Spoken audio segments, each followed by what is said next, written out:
Hello and welcome to the SkyTour livestream for this evening, February 8th, 2019. I'm Mark Antonio. You guys know who I am. Just got everything warmed up. The telescope's up and running. Everything is cool, and we're just hanging here waiting for the sky to get fully dark. I'm currently focused on a little area within Orion that's Orion Nebula. And I'm looking at something that's just a little bit off the beaten path. People typically won't even look at this. But it's a little area that's pretty nice. And we're going to check it out here in just a second. Just so you know, we're playing around. For those just joining, and for those who aren't aware, this is the telescope control. This is the dome operations. This is the dome cam section over here. This is the camera control section. And this is the view. Clearly, we can actually make this view just the view. We don't have to, have anything in the way, but 9 times out of 10, we want to have a few things up so we can actually do some control. In any case, welcome to SkyTour livestream for this evening, and I'll be right back after doing a few housekeeping things.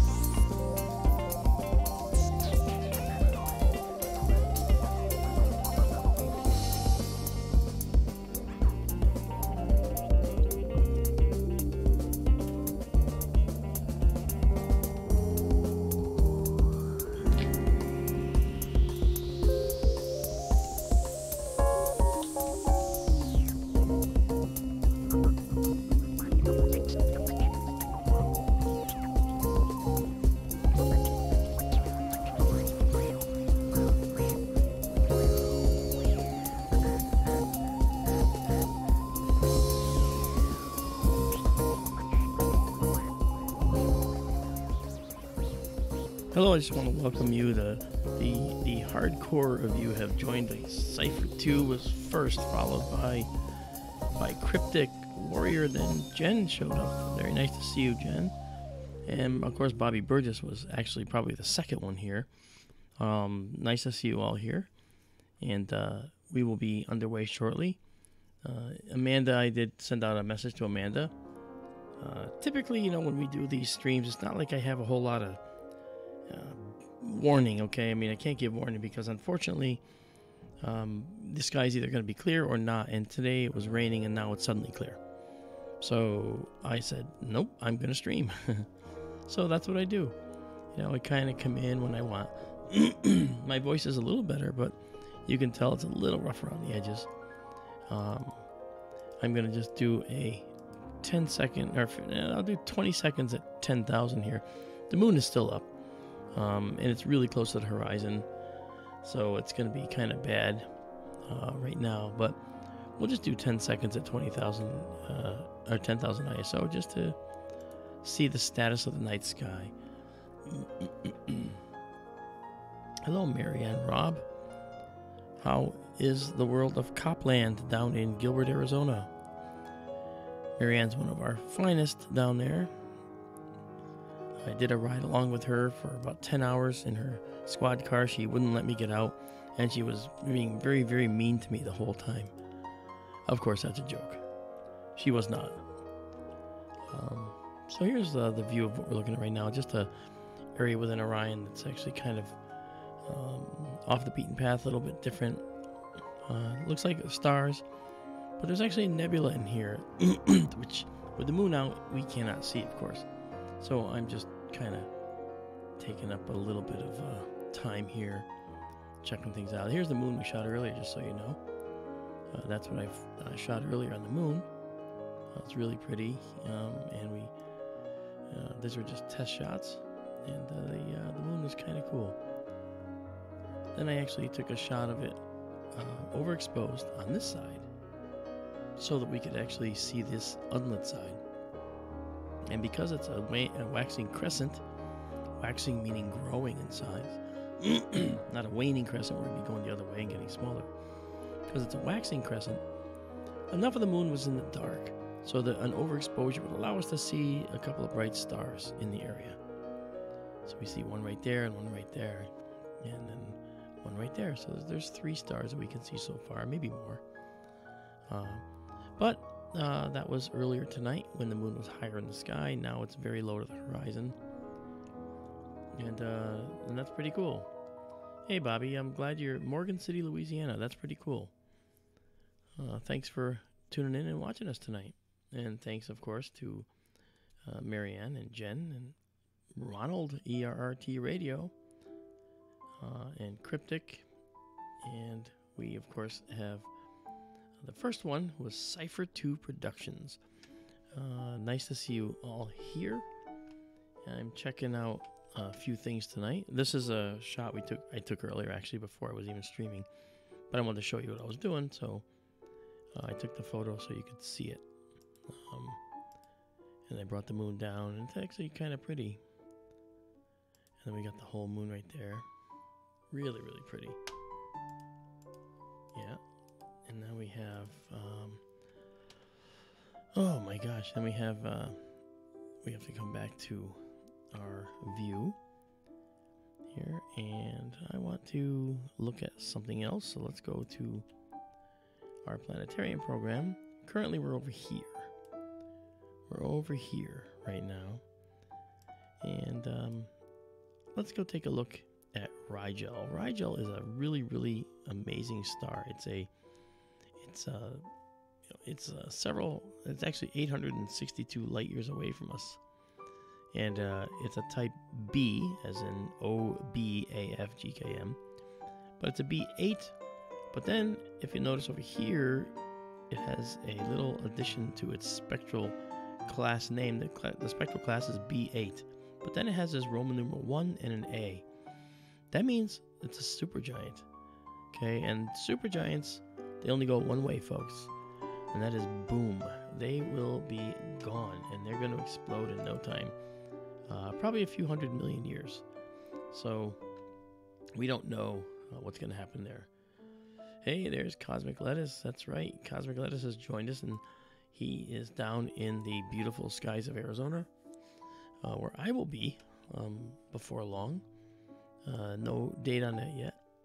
But when I get there, I'm going to be setting up my remote observatory there as well, and operating it through the internet like I do this one. I'm operating this one, and this one's actually out in my front yard, but I'm operating it as if it's long distance.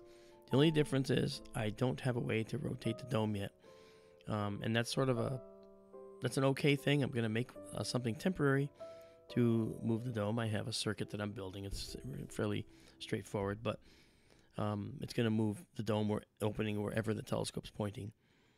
And all you need to know is where the telescope's pointing and what the directions of the compass are, basically, for the telescope. That said, we're going to find that, the telescope, when it's in Arizona, is going to look a little different. We're going to be taking that and making it something that's a little more like a roll-off roof observatory. Just imagine a regular shed where the roof just rolls right off the top. And that way, I only need one motor to roll the roof off and one motor to the same motor to roll it back on. And this would allow for a tremendous amount of flexibility. So once it's off, the building will acclimatize, that is, get used to the cold or heat very quickly. And once that air is mixed in that building, it's then going to be ready for viewing. So that's what we're going to be having out there in Arizona. And basically, you just buy one of those pre-built sheds, and then you convert it. You just convert it. So let me go back to my planetarium program here, and let's take a look at something else. I want to take you to Rigel. That's what I said before. And I want to check out Rigel. Being that it's such a giant star, it's actually kind of cool to see it. So here we go. We're going to pop up to Rigel. We'll see it flow in. There we are. Not very, not terribly impressive when you stare at it like this, but it is actually quite impressive when you look at it from a different perspective. That is the perspective of how the star itself actually looks compared to, say, our sun. It's massive.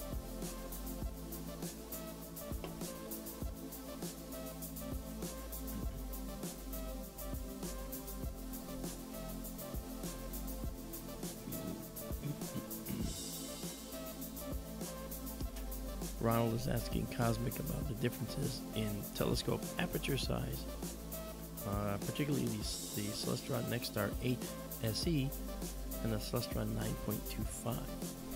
Well, the 9.25, it has a little bit more light gathering power. And you know what it is? It's all about the light bucket, guys. You got to have the biggest light bucket. And that's kind of what we're doing. That's what we're doing here.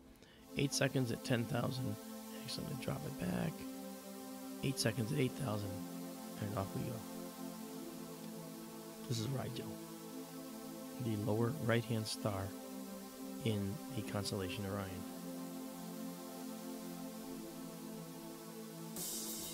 Yep, that's not Rigel.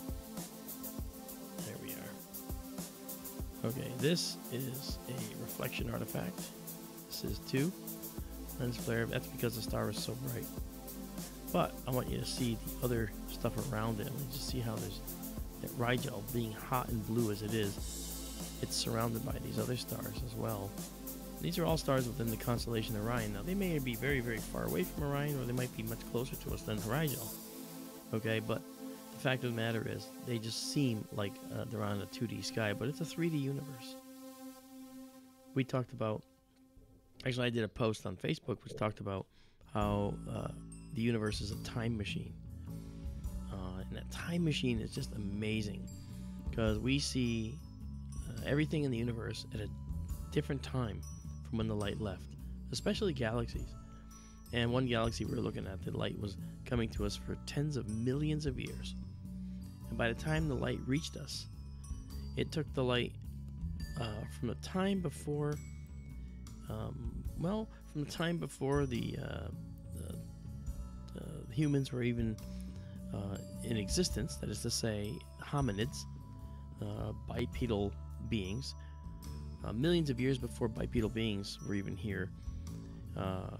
The light had left these galaxies, light left the stars in this galaxy to begin the journey to us. And when we see it, it's there and it's gone. And it's sort of a sad thought to think that that light has been traveling for tens of millions of years, only to either get captured by someone or to just go right on past the Earth and not be seen at all by any telescope. Kind of a philosophical view of the light that reaches us from the stars. I kind of sort of like that. I'm going to get us to be able to at least get one shot here that's going to be a little easier to see without the lens flares. So I'm going to drop us down to 3200 for 6 seconds. And let's see if they are alleviated at all.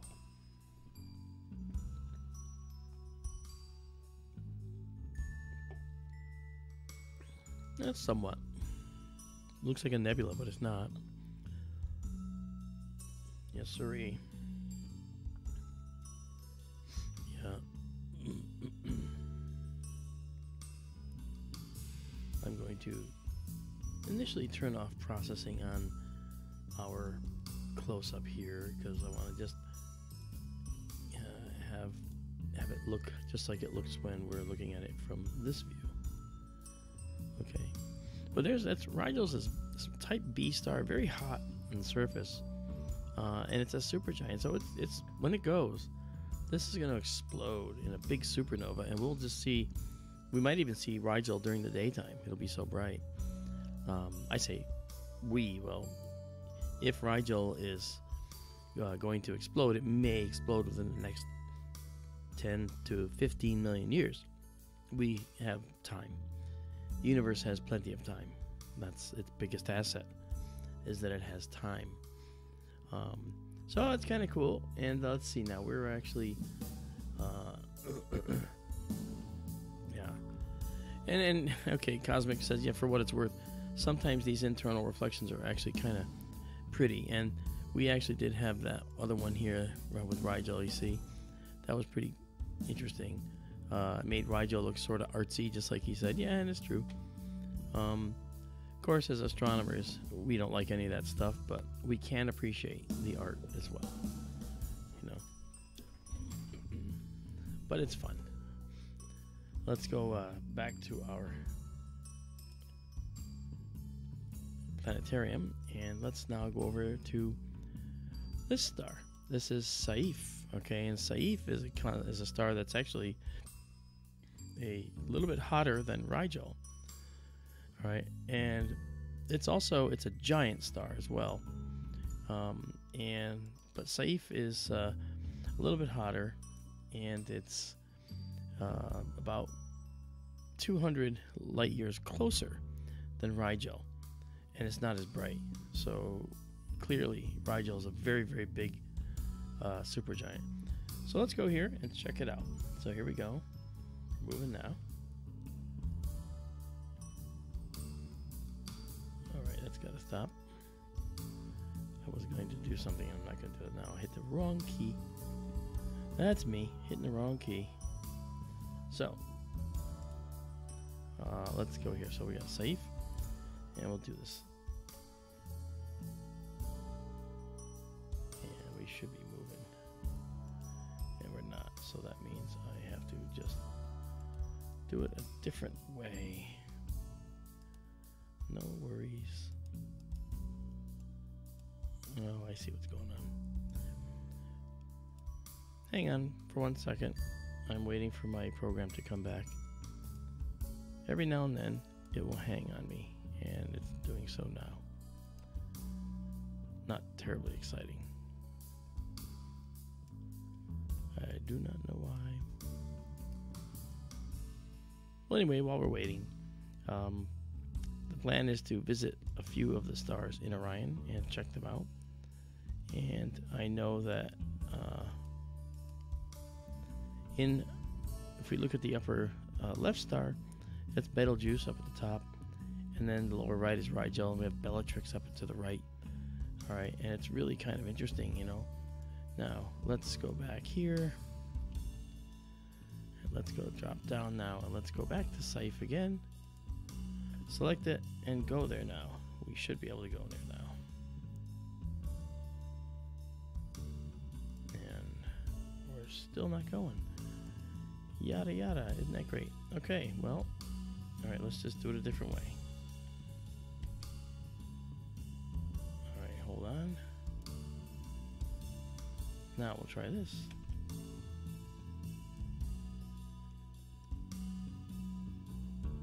Okay, it doesn't seem to be paying attention. Wait a minute, just a minute.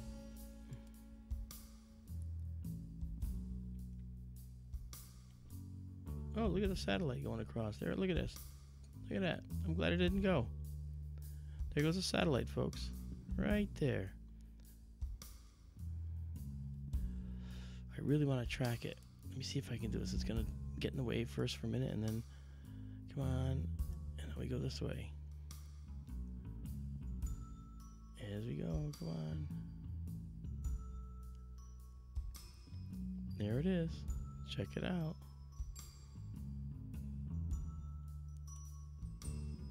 No, doesn't it? That's actually a star. Oh my goodness.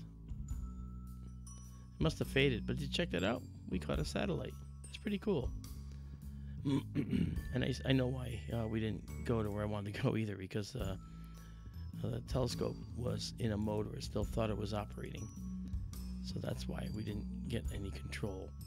So let's do it again now.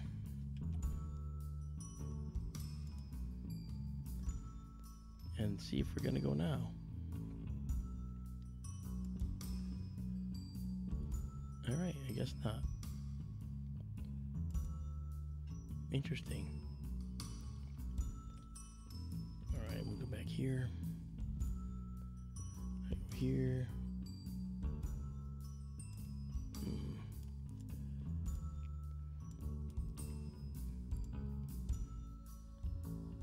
It was kind of cool. We caught a satellite. That was neat. And it's preserved in our stream. It went zipping right by Rigel. I thought that was pretty cool. During the lunar eclipse, we caught a meteor hitting the moon. And now we caught a satellite passing Rigel. Alrighty, that's pretty cool. Alright, I'm going to I'm gonna have to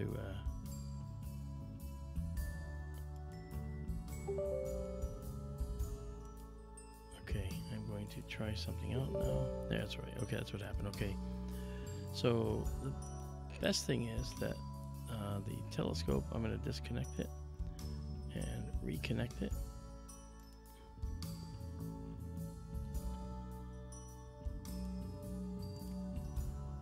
Reconnect the telescope and start up Stellarium again. And we're going to get it up and running again. I don't know why it did that, but had it not done that, then we would not have seen the satellite. So I'm kind of glad it did.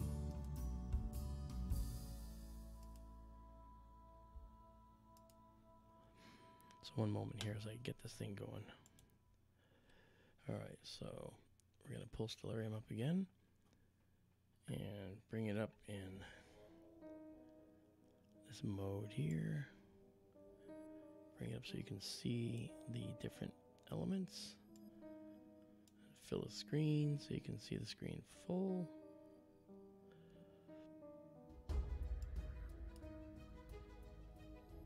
Okay, all right, and now let's go up and let's go here. Let's say I want to go to Saiph now.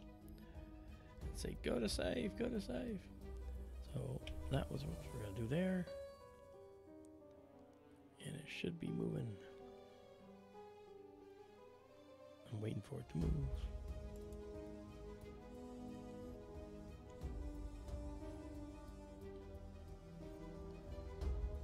Okay, it's not doing it, so I'm going to come back and go to a totally different place just to see if I can get it to do that.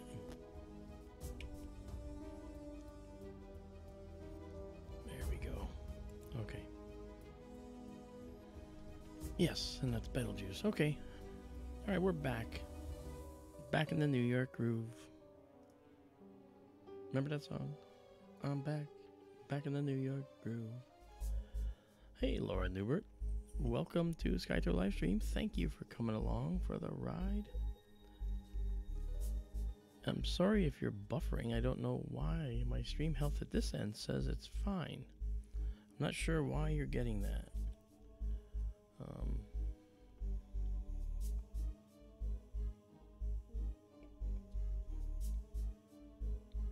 Okay.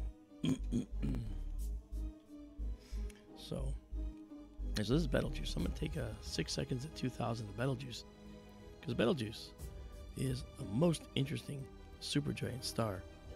It's 492 light years from us, and it's actually a massive star.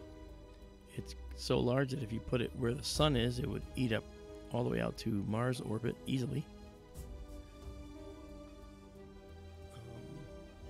Actually, Laura, that satellite that went through may not have been an Iridium satellite.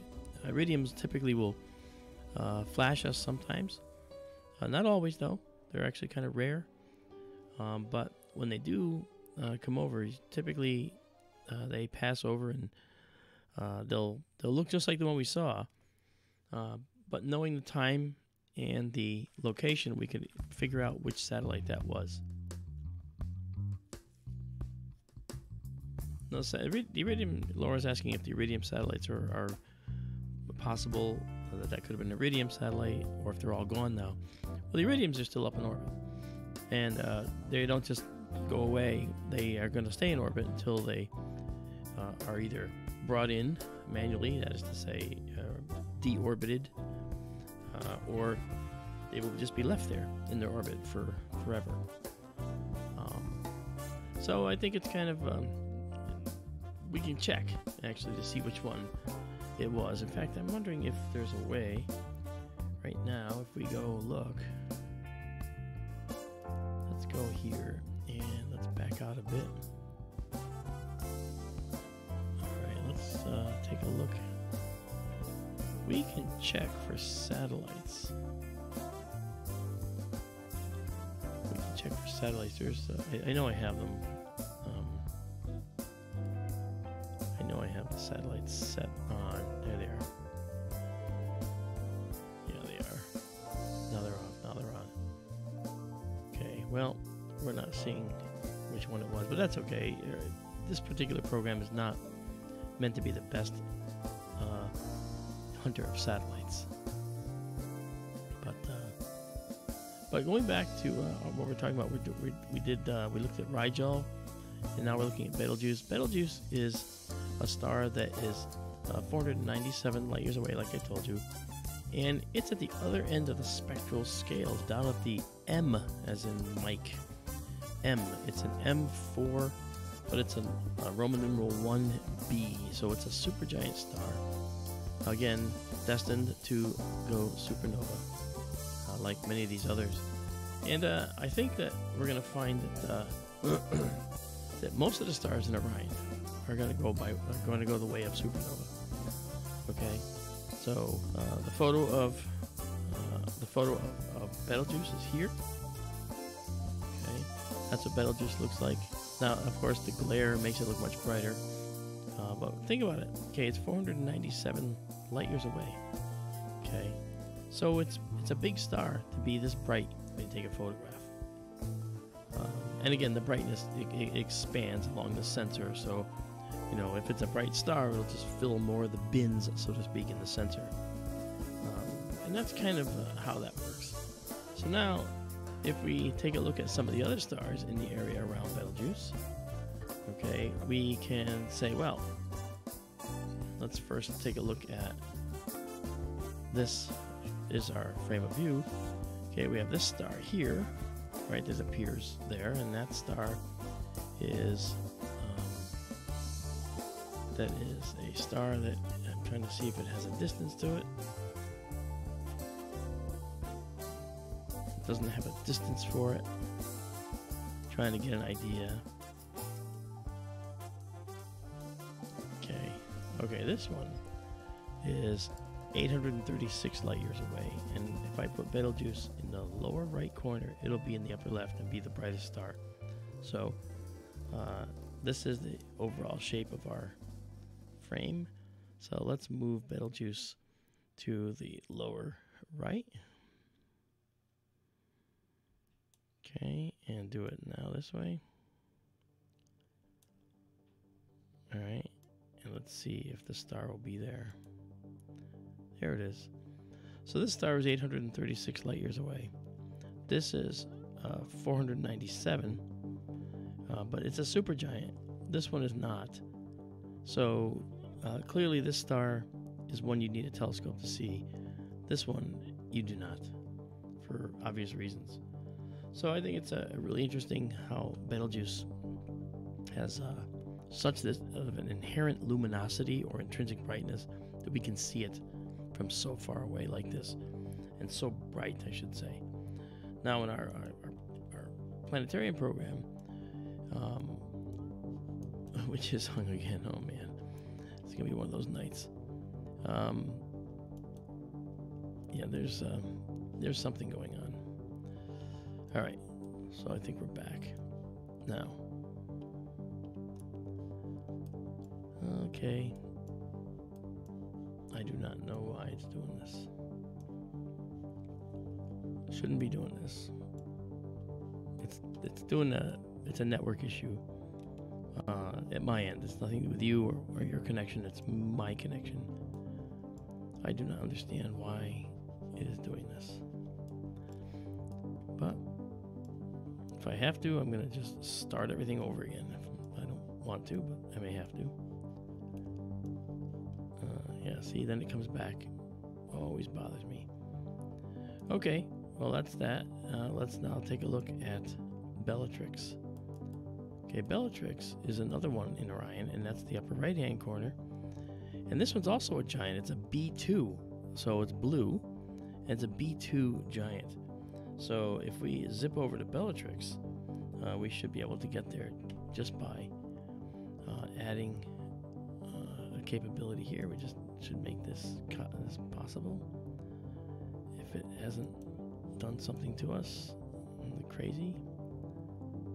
Alright, so we get in here, and now let's go. Let's see if we can get there.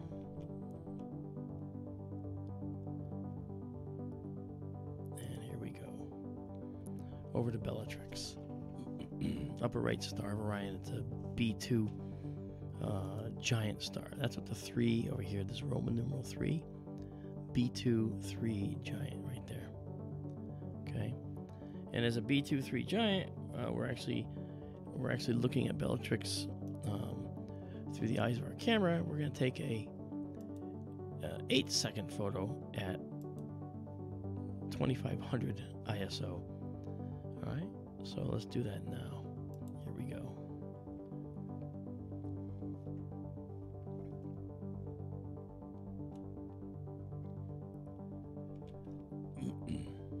There we go.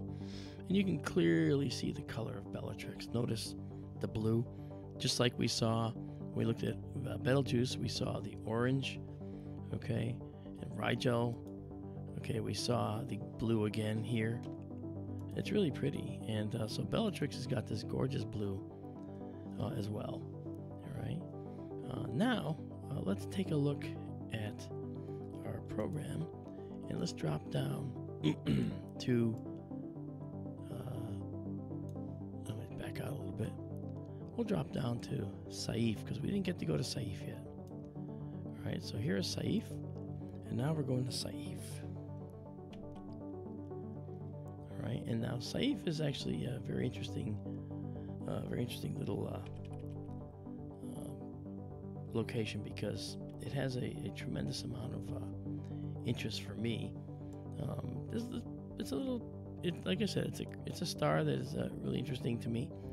And let's go over and check it out. Let me just get over here, and there's Saiph.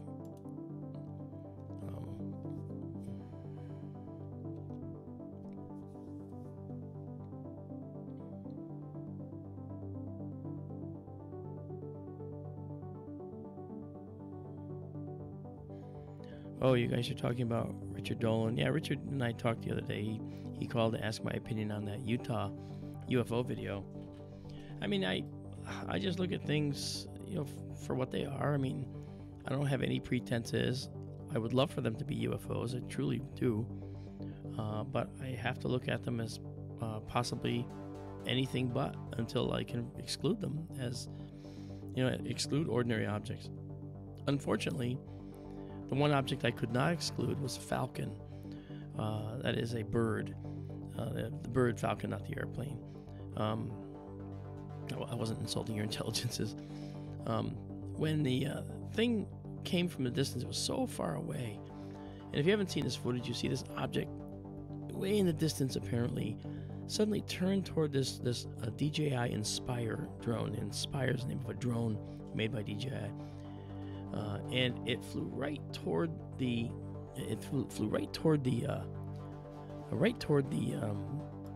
drone. And when it got toward the drone, or got near the drone, it actually looked like it was passing very close to the drone.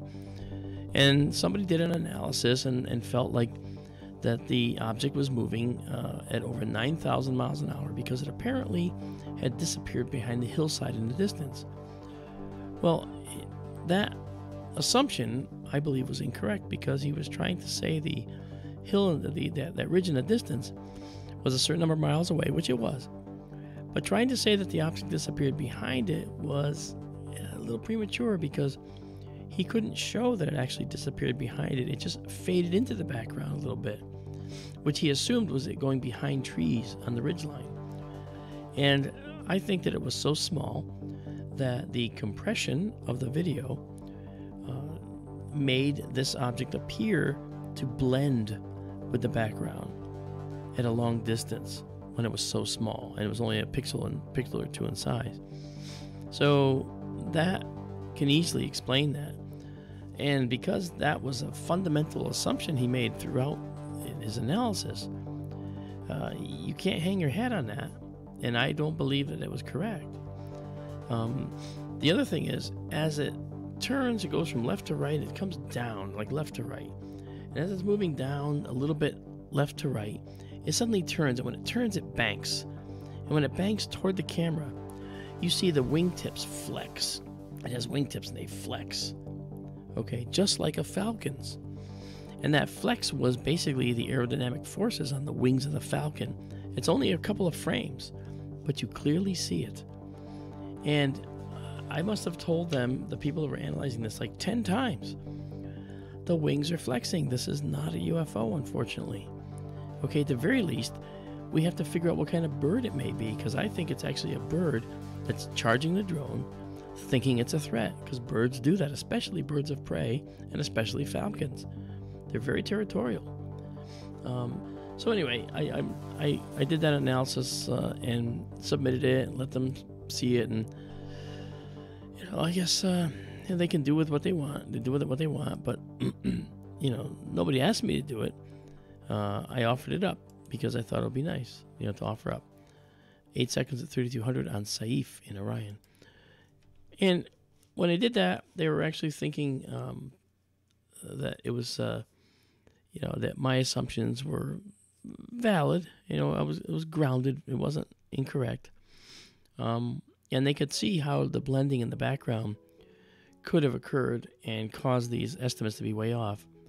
But the guy that did the analysis also did something called parallax. He used what's called parallax. And that's where you hold your hand out, you hold your arm out at, arm's length, and you have your finger sticking up, and you blink your eyes left and right. And you'll notice how your finger shifts against the farther wall, the farther objects in the distance. Well, that parallax effect, only works with objects that are moving, transverse on one side and far at a distance at another, moving relatively slowly. And these were two objects that were racing toward each other. The drone was moving 26 miles an hour toward the thing, and it was moving toward the drone at 20-something miles an hour, I estimate. So clearly, you can't even use parallax to make these kind of decisions. So they had a bunch of assumptions I did not think were correct. So sad to say, and but I didn't destroy them and say, oh, you guys don't know what you're talking about. I pointed out the errors that I thought were there, and let them figure it out.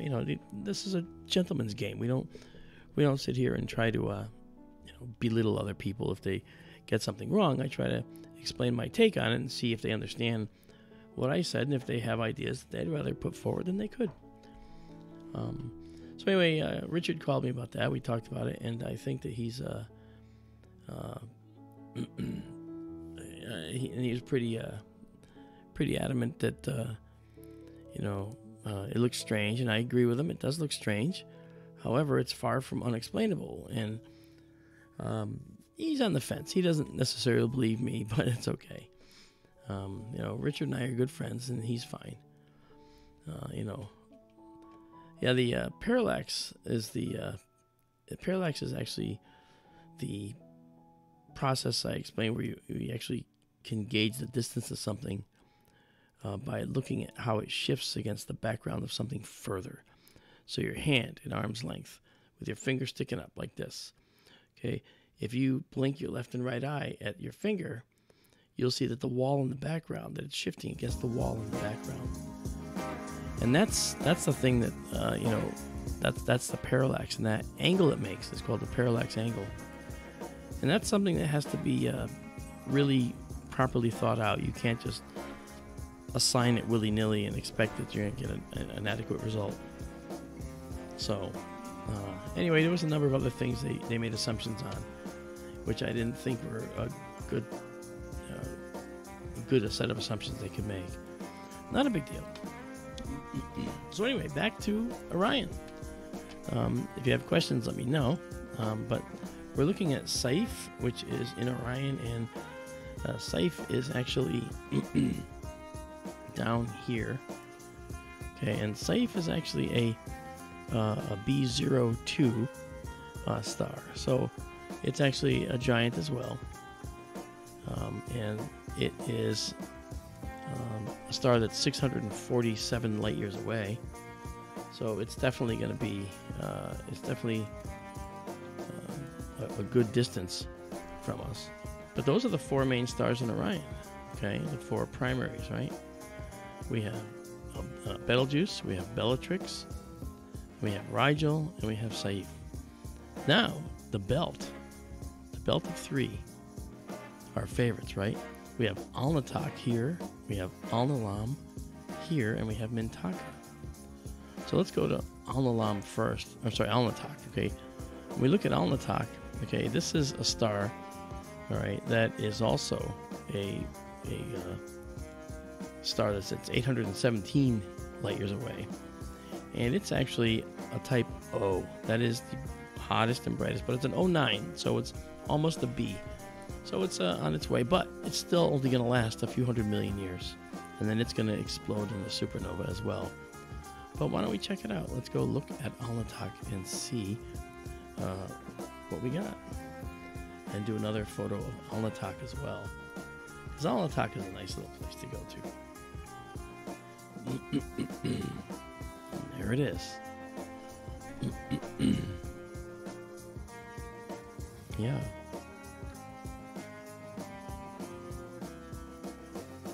Yes, sirree. And you know Alnitak well, because when we look at Alnitak, we also see the Flame Nebula. Hey, Tim F. Thanks for stopping by and saying hi. And hey, Bob. Hello. How's everything in Oklahoma?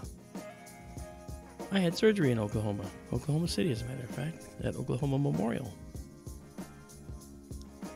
That was years ago. Okay, so here we are. Now let's do an 8-second photo at 3200 here of Alnitak, and see what that gets us.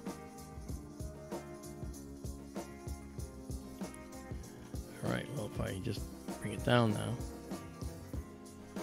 There we are. So there's Alnitak. Really pretty star. You'll also notice that there's a little bit of a tracking error here, but the star actually near it is an orange star, which is really cool. So let's go back to Alnitak in the main view here, and let's go 10 seconds. And let's go up another couple stops. Let's do actually 6,400 at 10 seconds here. Here we go.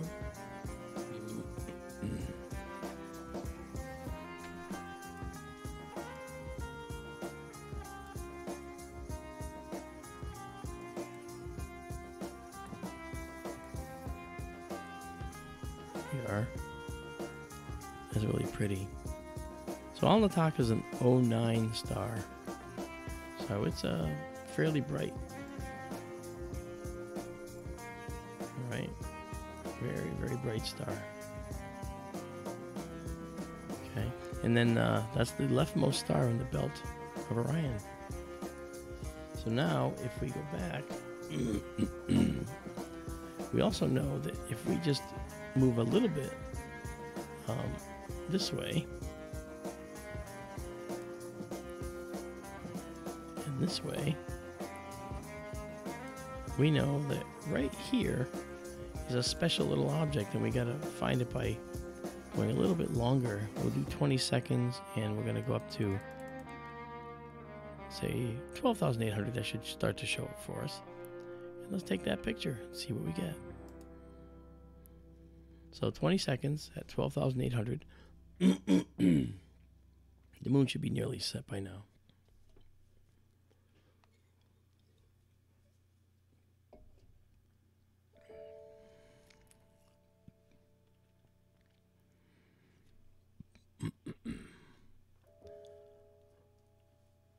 Okay, here we go.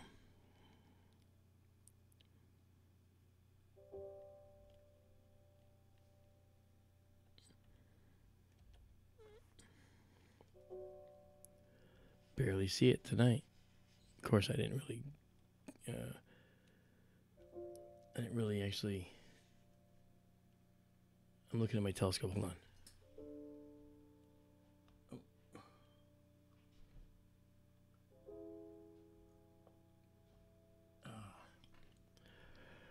I just noticed something. If you notice in the telescope view, okay, down here in this telescope view. In fact, I'll come over here and show you. Over here in the view, one thing you can see in the view here, you can see there's this thing in the lower right here. You see there's this band. It looks like the band is displaced a little bit from the front of the telescope. And it's not supposed to be there. It's supposed to be all the way around. So I'm going to have to run out and fix that. It looks like it's come off. And that is a bit of a problem. So I shall be back, and I'll bring you back to the live view. Okay, this is a live view, and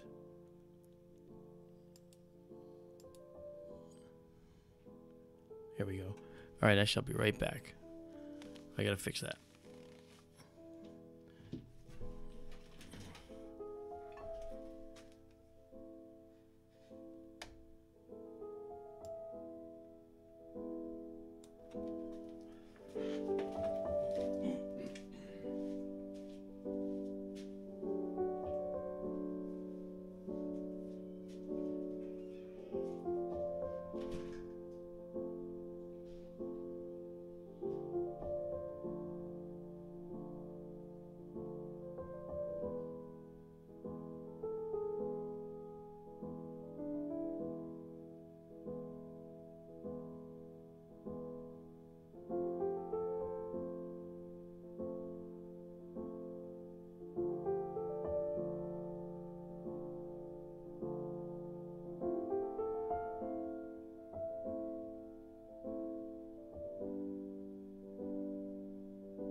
Hello. I have returned.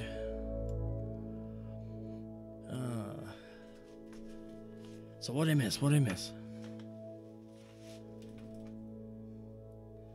So as it turns out, what I thought was a problem in the dome is not. This band that looks like it's warped at the end is not. It's perfectly fine. It's an illusion. Anyway,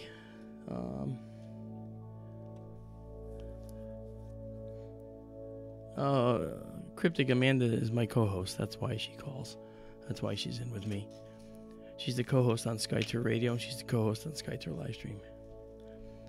Although I haven't seen anything of her tonight, I did leave a message for her, and I have not heard. So I'm not sure where she is. She could be sleeping. She has some odd hours. So that's very possible. So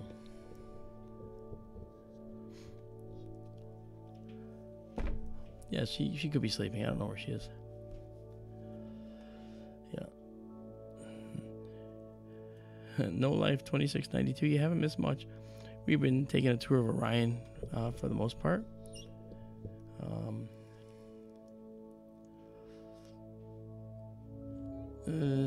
No, Cryptic. No, not everyone is.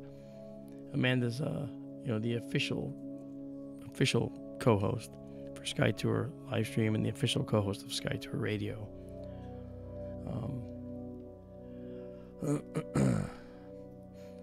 And Laura's asking where you can see me live. Well, I actually got an interesting call a couple days ago.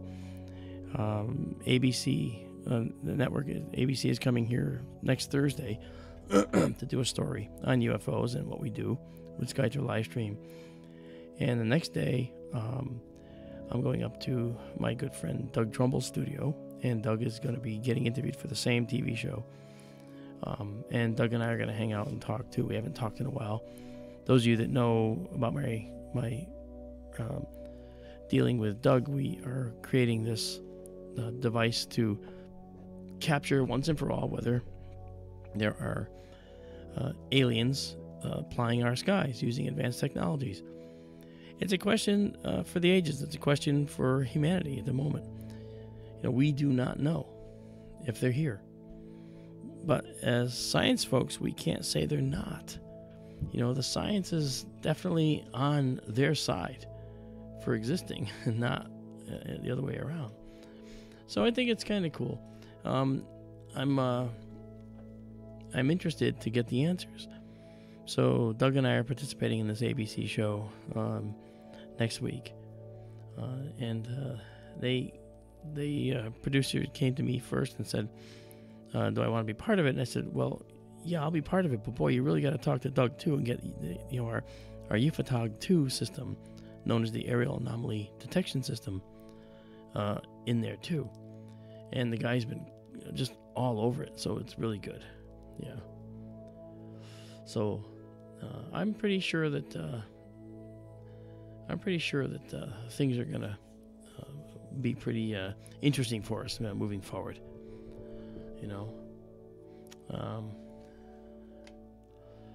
Yes, I do apologize for stepping away for a minute. Typically, when Amanda's here, she'll take over and keep everybody engaged.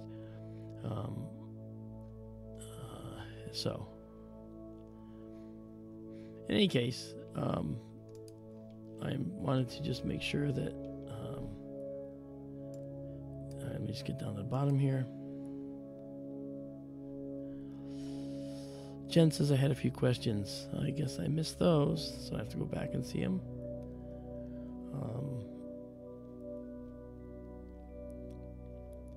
Yeah. Okay, well, Laura's questions I didn't answer actually yet, so I gotta do that. As far as where I can be seen live, starting in March, from the 23rd to the 30th of March, I will be in Laughlin, Nevada. That's about 80 to 90 miles south of Las Vegas on the Arizona border. Laughlin's a big resort community, and I'm doing a conference down there. It's called the UFO MegaCon. And then and while I'm there, we're actually looking, and Laura's helping me to do this. Laura's setting up, hopefully, a visit within Laughlin to a local library to do a talk as well. And we'll see how that goes. And then in April, I'm in the Ozark UFO conference again for a second year in a row. That's down in Arkansas, the Ozark conference. And then in May, I'll be in Pine Bush in New York State doing a conference. And that's, I don't remember when that is. It's like mid-May or early May. And then, let's see, maybe in September, I'll be at the UFO Congress. They were talking about the possibility of having me speak there this year. but I'm not sure. I haven't received anything from them yet, but we'll see. And a big howdy to Darryl. Welcome, Darryl. Darryl, as everyone may know, joins us on SkyTour Radio every now and then. And he is a voice of the amateur astronomer and has a whole bunch of stuff that he's done that is really cool, and people love to listen to Darryl. So I want to welcome you, Darryl, once again. So that's that. I'm glad that I mean the circle is now complete. We have a few people here. Obviously, tonight is a crazy night, but I'm looking at a few things here, and I will get out to our planetarium view again, and we were just looking at Alnitak, and now I want to take a look. Actually, did I look at, was that Alnitak or was it Alnilam? Wow, I don't know if I actually brought us to the wrong one before. Let's go see. Yeah, I was on Alnilam, apparently. Yeah, this is Alnitak, and that's why I didn't see what I wanted to see before.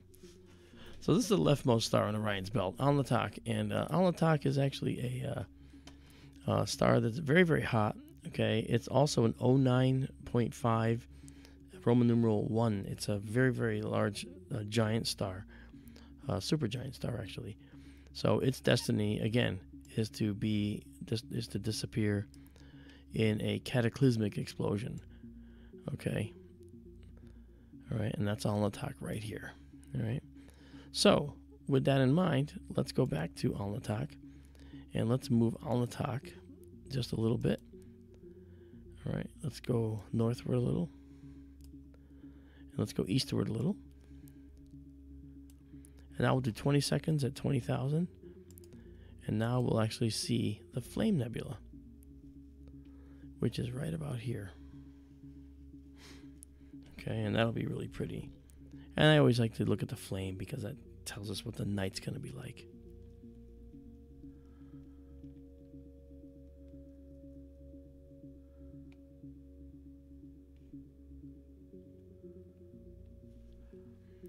Darryl's saying there's a new comet, Iwamoto. All right, cool. There it is. Look at, there it is. Let me just do this. Yep, and let's actually zoom in on it. And how about if we do some filtering and do some creative operations? That's interesting. Well, that's cool. So little dynamic processing shows us that it looks like this. That's really pretty. And that's as opposed to this with no processing. Very cool. Very, very cool. Wow. Neat. So that's Alnitak right there. Leftmost star. And we just did look at Alnilam, and now if we go back to, now and look at Mintaka, let's go over to Mintaka and check out Mintaka. Okay, Mintaka is also very pretty.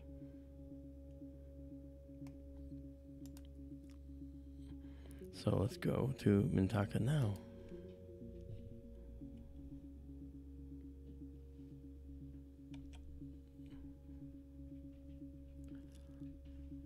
Okay, so now we're here.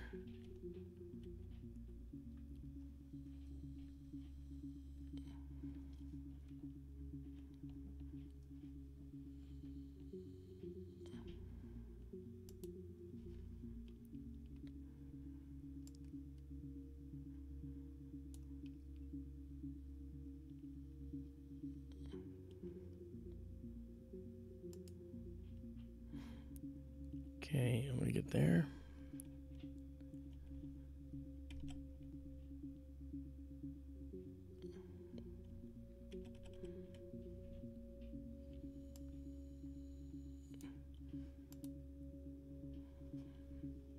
Okay, I'm not sure what's going on with this system right now. That's what's going on.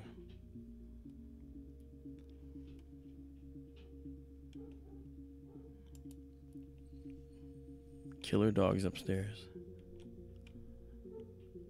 Okay. Now we're zipping over to Mintaka. This is the rightmost star in Orion's belt.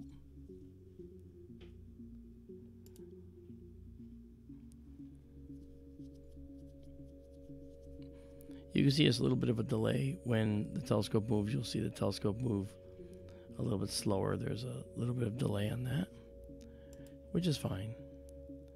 So there's Mintaka. So let's do 20 seconds at 20,000 on Mintaka as well. Okay. And then we will have taken images of all of the main stars within Orion.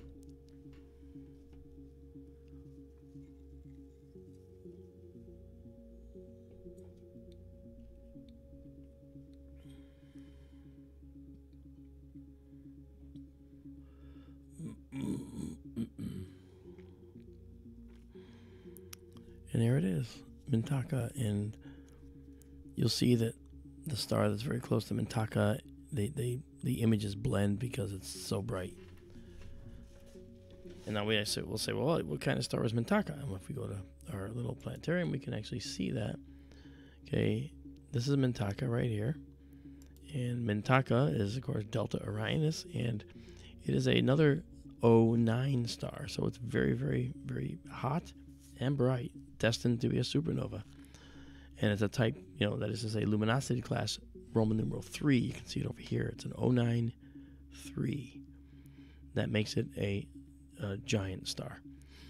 Okay, so as such, it's going to last for some amount of time, and then it's going to be done. I'd like to see this reflection nebula near Mintaka, but unfortunately, I'm not sure we will, because of the fact that it's so bright in this region with Mintaka. But there's always a chance, right? So I'm going to go back and let's go and move to the east a little bit. So we have Mintaka there. And now if I want to find that reflection nebula, we got to go look for it. So this is the reflection nebula. It's a little bit down. Actually, that's where it should be, right? So let's go see if we can find it there.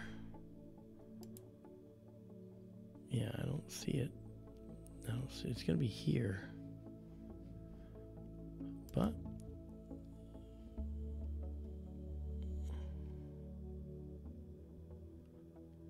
yes, sirree. All right, maybe that one. Let's see. Move it around a little bit.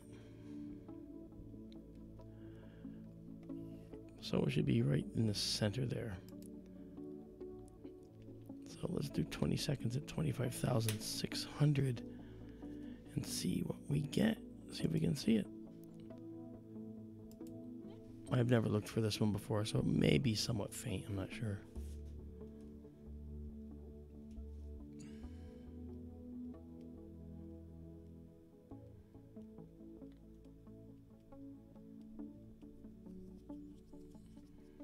Hello, Keisha Fowler. Thank you for coming out and saying hello. Nice to see you here with us.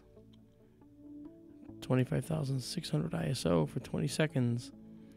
We are looking for a little dim reflection nebula in here. Let's see if we can see it.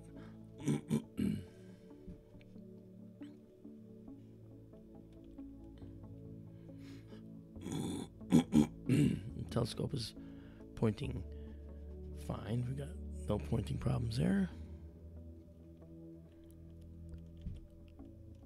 Okay. And I don't see it. Probably have to do a longer exposure, but that's okay. Not a big deal. Okay, and then with little processing, doesn't really help us. Not much at all. So that said, very good. So what I will do Cryptic is blaming me for a bad internet. I have very good stream health right now, so I'm not sure what it is.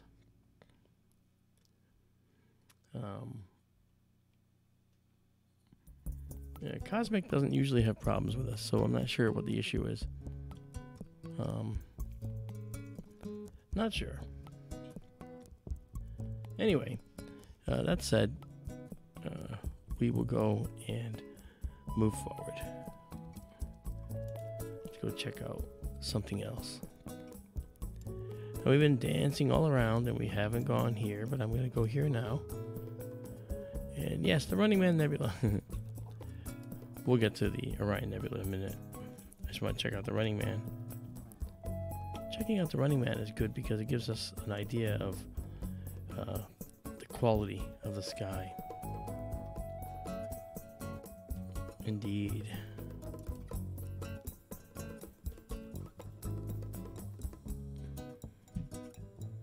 So it's pulling in now.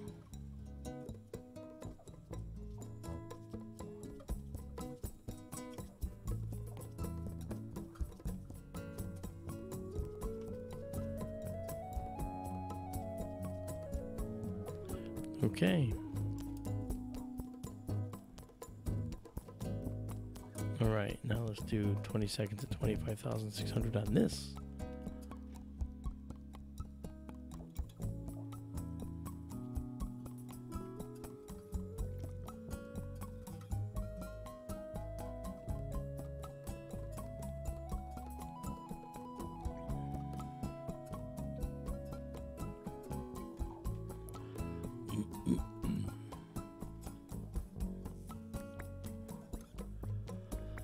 Oh yeah, look. This is the Running Man Nebula. How beautiful, huh? That is just stunning. Looks really pretty. Let's process that a little. I can't wait to see that. Oh, look it. It's so pretty. You can actually see the little reddish tinge of the hydrogen alpha region here and here. Really nice. I'm not sure why it's freezing up, Darryl. And, you know, maybe folks are right. Maybe it's my problem. But I don't have any problem with the internet. I mean, my stream health says it's consistently good. In other words, no indicators that it's doing anything crazy.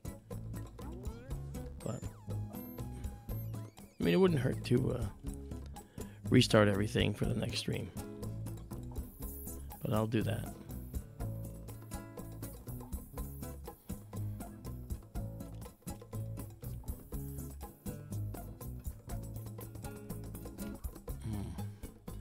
Okay, let me ask a question. What time does your clock say right now? For me, it says 20:22:59. So let me know what you see.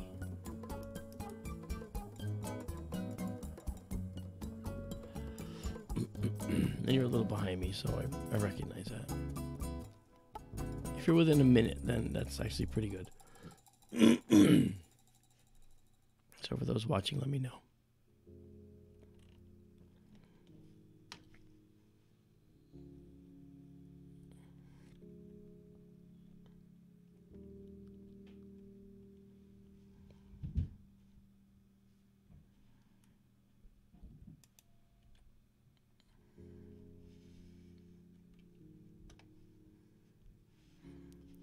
Okay, we're going to move down now a little bit to the magic spot.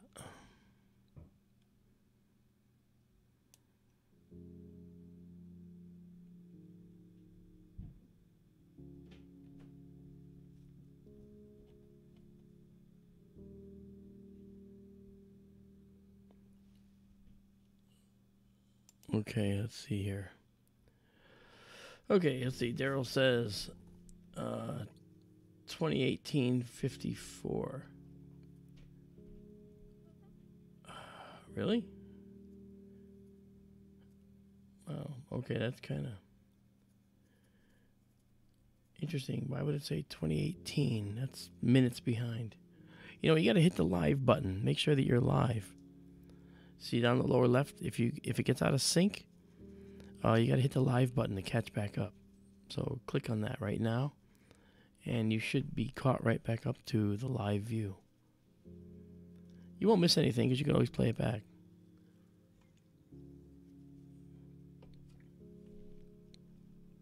Because if it's more than like a couple minutes off, then you have to hit that live button down in the lower left down here on your screen. So do that, and you should be okay.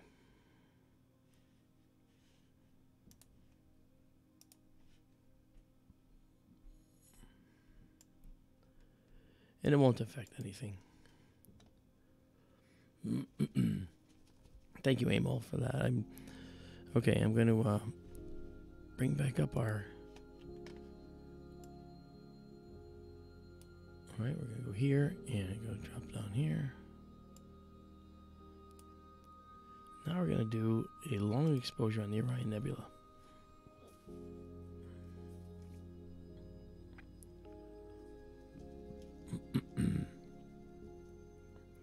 Darryl, make sure you click on that live, where it says live in the lower left.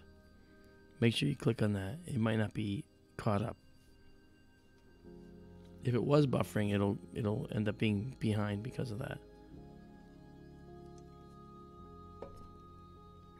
Okay. This is beautiful, Orion Nebula. You just can't beat this nebula. You know, it's just a beautiful, beautiful nebula. Without a doubt, one of the most beautiful nebulae there is. Wow.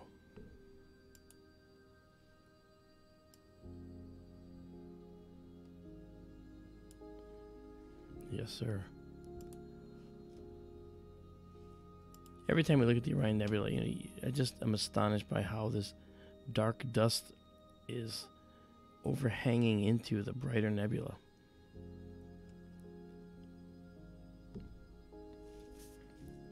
Yeah, 2652, and yeah, that's very close.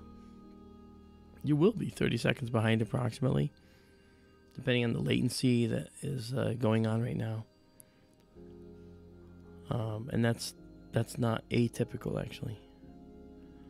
All right, I'm going to try to bring us into another thing here. Go away. What's that doing? Yay, I don't want that. No way. Come on. Jeez. I do not. Oh, man. Okay. Just a second. I have a observatory glitch. And now I gotta just get my observatory software, not that. I gotta get... Where is it? There it is. This guy and this guy. Alright. Back. Ay, ay, ay. Alright. Now we're back. So, now what I want to do is I'm going to add in a little something here. I'm going to take this out and add this in. Okay, if the screen, Darryl, if the screen says 2024-30, then you've got to hit the live button. You got to click on the word live in the lower left, because it got behind and it stayed that way. All right, 2028 is what it should be. There you go. Alrighty, well. So who else has joined us? We got Missy Bennett. Hey, nice to see you. Yep. Of course, Amol's here. William King, hi. Welcome. Thank you for coming out and enjoying the evening with us. It's chilly winter skies, but luckily I'm inside. And I can run it from in the house. In the SkyTour LiveStream office, in fact. Alright, so let's now drop our... We're going to still go 20 seconds, but we're going to go down to 8,000 ISO for the Orion Nebula, and here we go.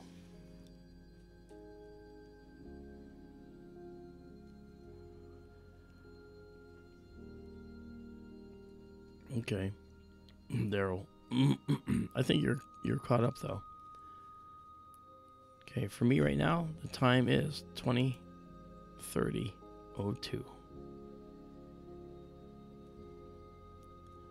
Hello. Goodbye. Yeah, this is beautiful. You'll see the noise, the depletion algorithm is working there. That's good. And now we have that and a little processing, which is, I think, too much. On the Orion Nebula, we're going to change that a little bit. We're going to add back some of that a little bit. There we go. That's what we'll add back. So when we actually bring it back, this is without processing, this is with. So it's slightly different. Slightly different.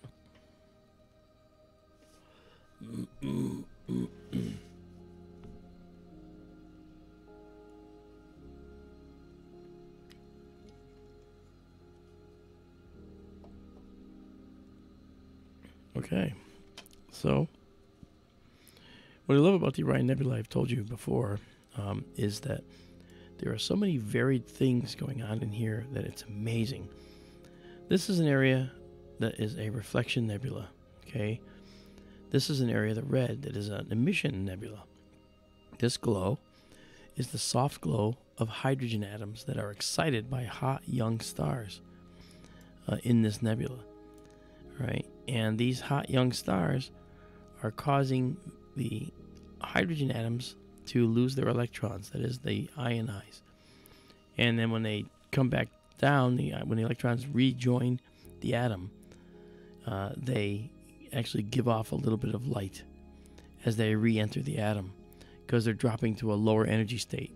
And to drop to a lower energy state, they have to give up something, and that something is some energy, which is in the form of a very characteristic red light, which is this light we see here. And that's an emission. It's an emission of light from the hydrogen atom by the electron rejoining the atom. That's a process called recombination. And when we look at the blue parts of the nebula, okay, these are areas where there's a lot of interesting dust in here, and the nebula is caused by the reflection off of these dust lanes by dust grains within the dust, and illuminated by these bright stars in the middle, okay, and elsewhere. It's not just those stars, but there's other stars that are causing this as well. You know, we lose sight of the fact that, you know, just because this is so bright, this doesn't mean this is the powerhouse. Okay, yes, that's part of it. But, you know, what about the ionization that's way out here? What's doing that? Well, it could be one of these stars here, or it could be a star we don't even see that's off inside the brown, or inside this dark dust and shielded by the dark dust. So, you know, it's an interesting dilemma, trying to figure out the sources for the ionization that's going on in the nebula, you know.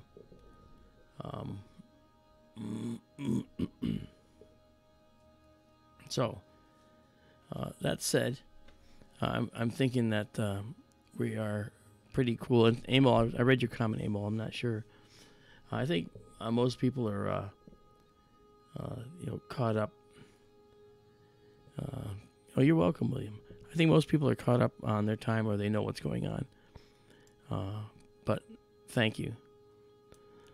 So, now, the other thing is, this dark dust, well, it's only dark because we don't have a star that's in front of it that's lighting it up. Okay? So, this blue reflection nebula here could be this dark thing had there been a star in front of it to light it up. So, this is what it looks like when it's silhouetted. Alright? So, this and this could be the same thing. You know? We can't make that assumption, but it could be the same thing. So this is the Orion Nebula. It's 1,600 light years away. It's actually fairly close to us. As far as these nebulae go. And the reason that it's fairly close to us is because we are in the part of the galaxy where Orion is located. That's called the Orion Spur. And we're in the Orion Spur. Very, very astonishing place. There's a lot of stuff here. You know, a lot of things here. So, no, I'm not going there. I want to go... Okay, what's going on now? I am guessing that it appears that my program has Stellarium quit on me again. I'm going to be revamping this machine. Again, I'm testing. Again, this is testing the system for long-term usage, so clearly it's got to be robust, and it's not robust yet. Apparently, there's a few little glitches, but I'll fix them. So I'm going to let's go here. All right, and now let's bring this back up. I do not know why it failed, but you can bet I'm going to be testing it over the weekend rather extensively. So you can see where it thinks the scope is. That's not correct. It's off by a few degrees. I've tried to correct that. I know what the problem is. The telescope is supposed to report to it. It does report to it, and it ignores it. So that's what you get. Yeah, when you just when you don't have when you don't have a lot of commercial software that's written for it. It's actually software written by people that are interested. So the stuff I've written, the stuff that other people have written, we have a few bugs in our stuff. But you know what? For the most part, I think you're enjoying it. And if you're not, you'll certainly let me know. You know? So, we were in the Orion Nebula here, and we still are in the Orion Nebula. Okay, this is now in here. I want to look down here. So we're going to come down here a bit. Alright, and that's going to be this. So as we drop down, we're going to come down to this little cluster.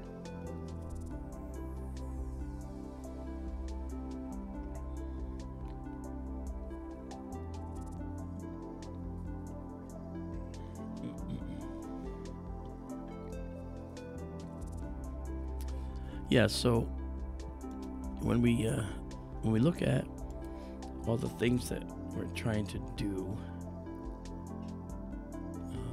I do know that we have this little cluster, and actually this little area right here is this set of stars. Yeah, it's hung again. Okay, we're going to be ripping the machine apart tomorrow, just to figure out why it's doing this. It's doing something called beaconing, for those of you that are into networks, and I don't like what it's doing, and it's of course stealing time. And if I go somewhere else, it won't go because it's stuck and has the timeout. And there, see, now it's back. So I don't like this, but not sure why it's doing that. Okay, but the telescope control is fine. So 20 seconds at 8,000 on this little cluster below the Orion Nebula.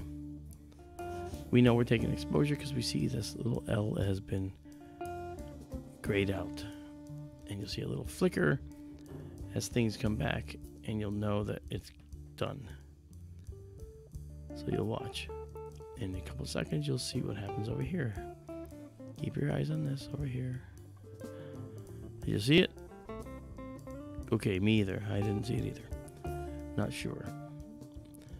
So yes, so now we're in this little cluster, and you'll see that this cluster is actually made up of these wonderful hot young stars. And that's pretty cool.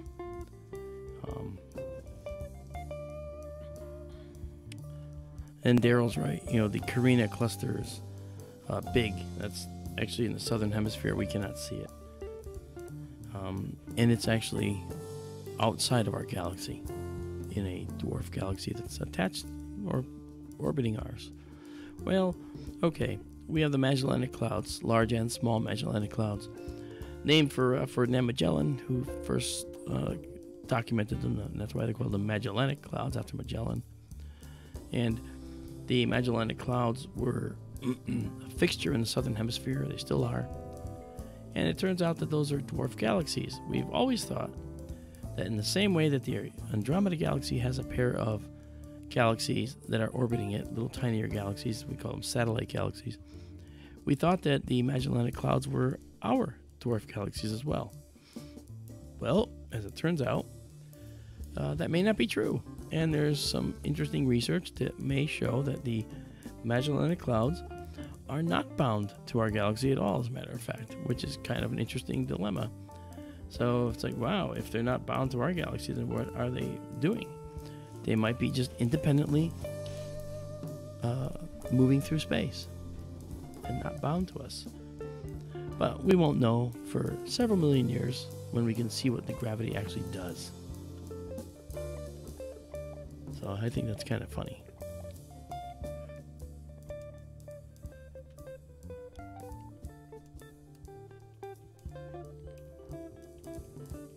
Okay, so here we are.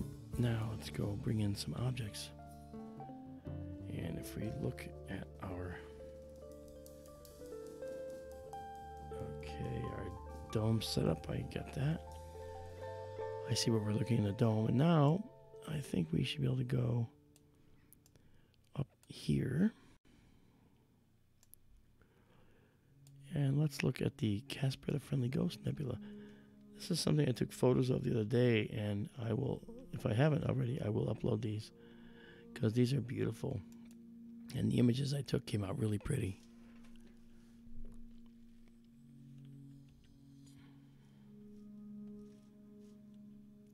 Okay, we're pulling in. You can see the adjustments being made here.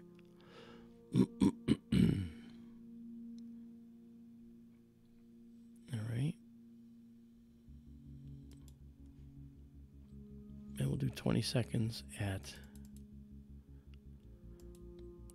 let's say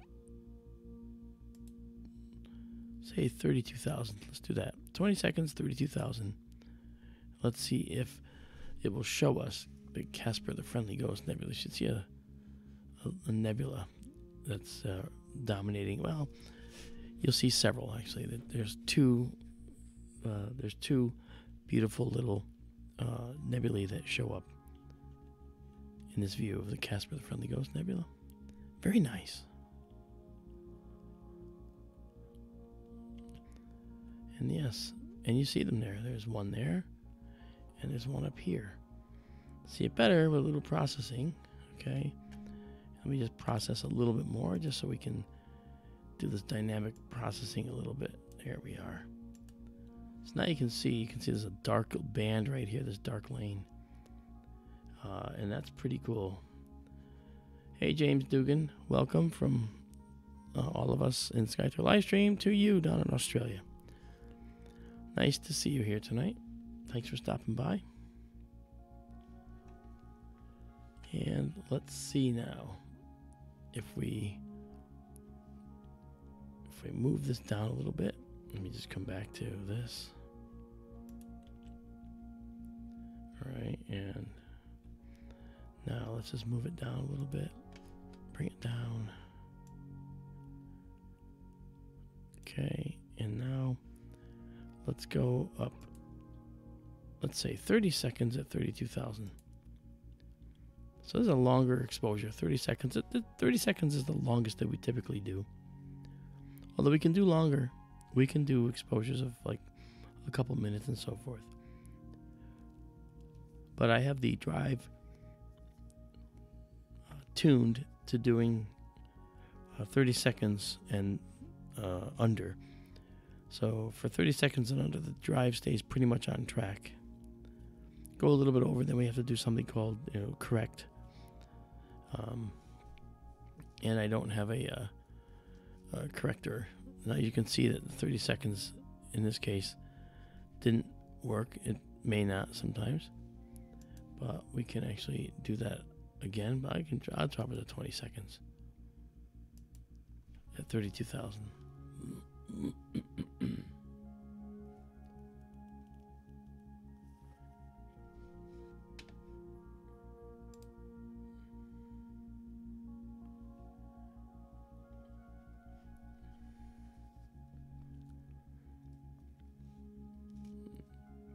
Cryptic, you're saying that you've never seen more than 45 people watching me on SkyTour LiveStream? Because that 45 is up from about 22 that we used to have. We got about 1,575 subscribers overnight after the lunar eclipse, and we've actually been doing pretty well since then. Actually, during the lunar eclipse, we had 5,000 people watching concurrently.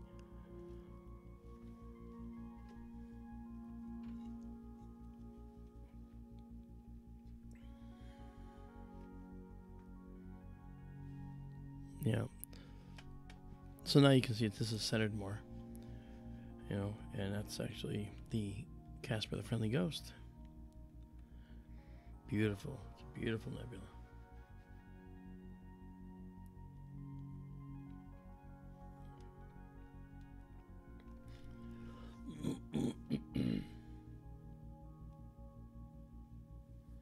Well, Laura has a good question asking, the mining from one asteroid could potentially yield, $14 trillion, basically.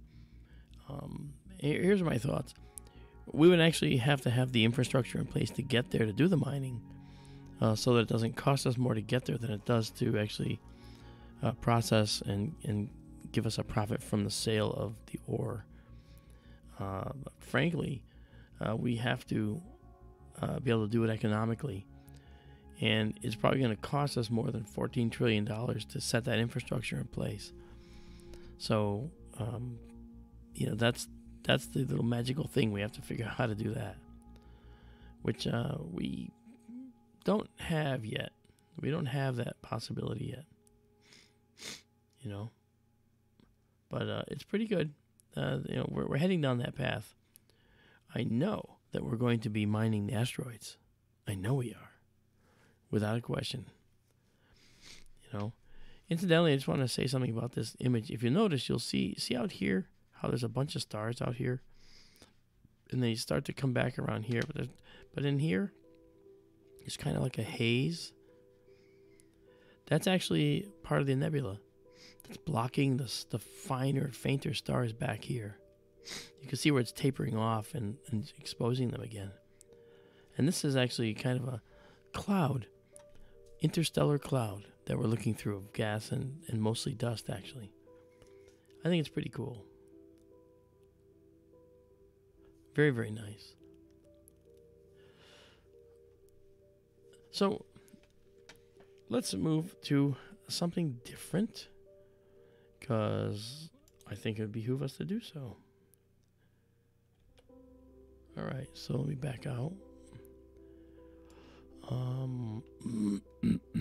And I know that we might be able to get away with. Don't know if we're gonna be able to get away with these down here yet. That might cause a problem. Let's take a look at the dome where it's facing. Well, maybe. Let's try this. Let's try this reflection nebula. All right, see if we can do this.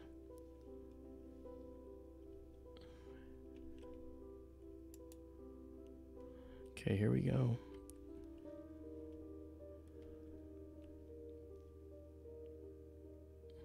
I'm watching the dome cams here to see when they finally start moving. Okay, we may not be in a bad shape. may not be in a bad shape.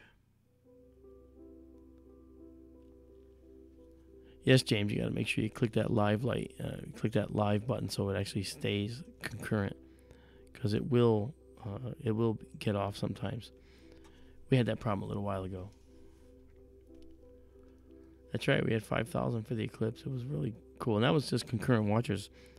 We had 125,000 views the next day after the eclipse, and now we're up to about 150,000 that have seen it overall. Very nice. And then we also caught the meteor hitting the moon. That was the other big thing.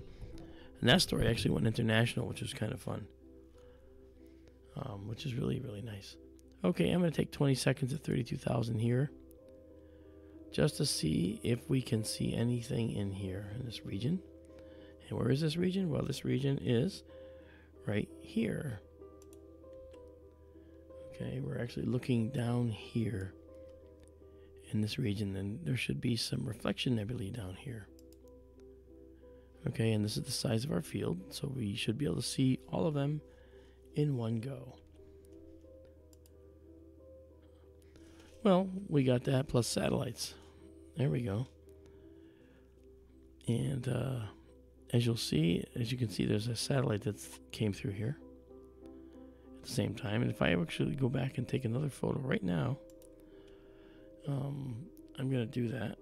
I'm going to drop it down to 20,000 and take the picture. Then we'll see the satellite is probably going to be out here somewhere. So we're underway.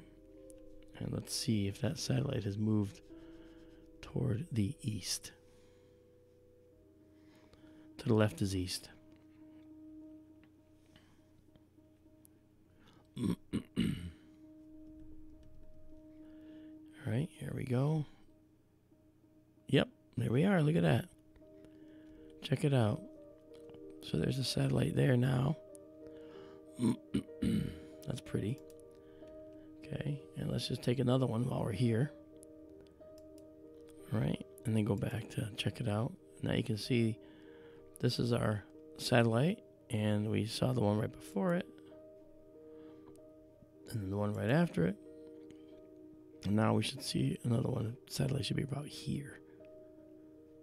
That'll be kind of cool. All right. So let's go see. And there it is. Look at that. Isn't that cool? So we're catching satellites as they move. You know, you can see them moving right through here.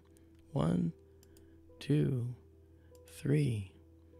We're catching a little cosmic interloper as it comes through our field. Not bad. All right. And I'll wait a second and I'll take one more. Okay. And this should be the last one. It'll be over here. We can identify this satellite. In fact, some of you out there, you intrepid warriors of satellitography, you should be able to find out which satellite this is in no time. So feel free to check it out. So here we are. This is the last image we did, and we should see one now where the thing is right here. All right, it'll come in a second. And there we go, right there, see? Nice. And the satellites are moving eastward, so we can actually see it doing that. So yeah, so cool. 1, 2, 3, and then 4. So that's kind of very cool, you know, and then it goes from there to here. Yep. So it's moving quietly through space. Neato. I just think that's just so cool. You know. Now we were actually looking for the reflection nebula. There's one right here. You can just see it now, and then the other one is like in here.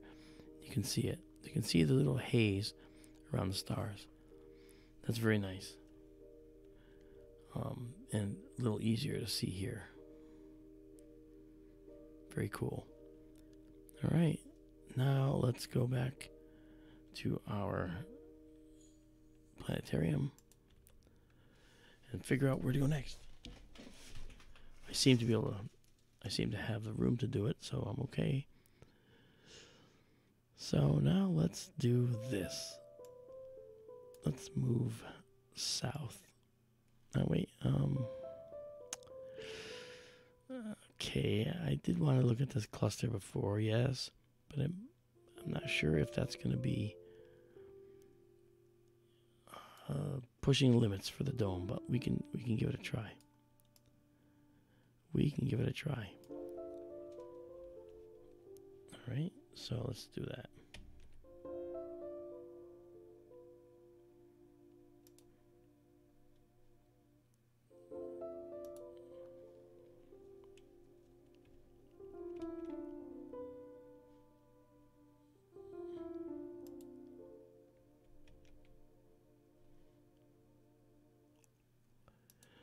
Alright, first things first, lock off that. And then back here, I can just tell it to do what I wanted to do. And there we go.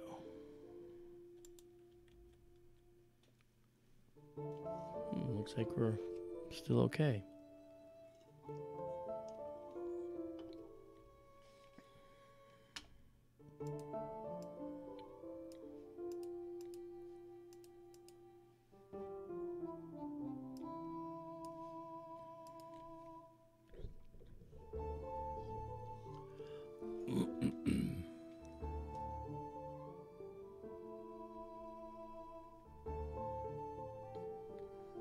North is up, yes.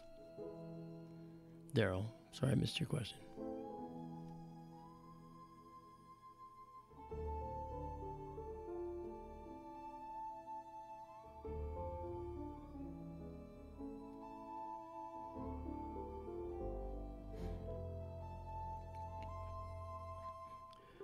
And for those of you wondering why I'm kind of quiet, it's because I've had laryngitis for a couple weeks, and I tend to, I'm tending to just take care of my voice while not having you lose out on getting a good stream. So that's what this is all about. That's why I'm not my typical talkative self, because my voice is hurting right now.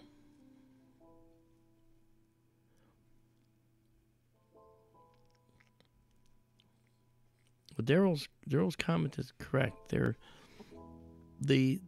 geostationary satellites will stay over one place on Earth. Now, what that means is the Earth is rotating on its axis, and it's rotating toward the east. Okay, as it rotates toward the east, the stars will appear to move toward the west. Okay, as we rotate out from under the stars. But since the geostationary satellites stay over the same spot on the Earth, they're rotating with us. So what happens is the telescope will follow the stars, but not the geostationary satellites. If I turn off the tracking, you'll see that they will leave a trail. All right, and this is actually kind of a good thing to do. All right, so here's what I'm gonna do. Okay, here's what I'm gonna do. Watch this now. I'm gonna turn off tracking right here.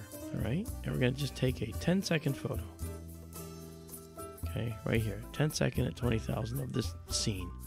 Okay, so tracking goes off. That is to say, now when I turn this off, we are gonna basically follow just the Earth.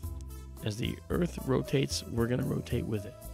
We're not gonna try and point the telescope constantly at the stars as they rotate out, as we rotate out from under them. Okay, so tracking is off. Okay. Now let's take a 10-second photo. So we're taking a 10-second photo now.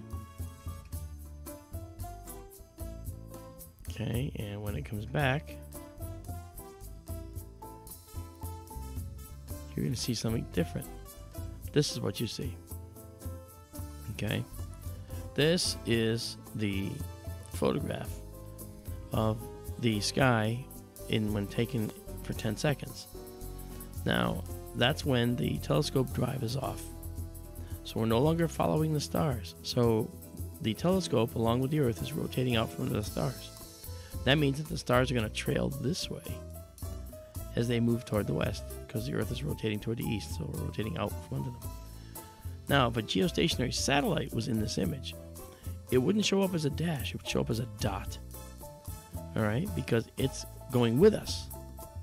All right, it's far enough out in its orbit that it orbits at exactly the same rotation rate that the Earth is spinning.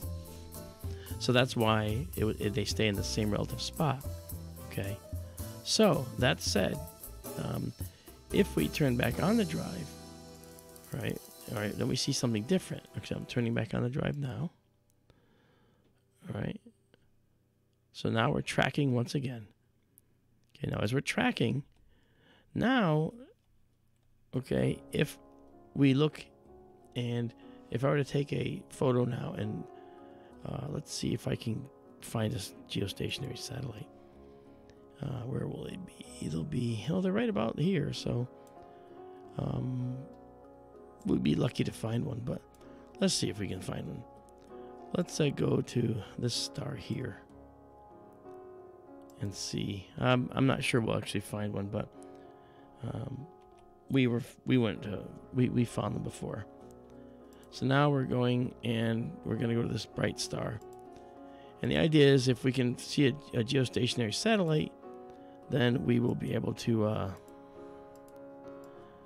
Okay, if we can see a geostationary satellite, then we'll see what it looks like now that we're following the stars again. Okay, if we're following the stars, it means that the geostationary satellite is not going to follow the stars. It follows the Earth. It's rotating with the Earth, but we're not. We're following the stars.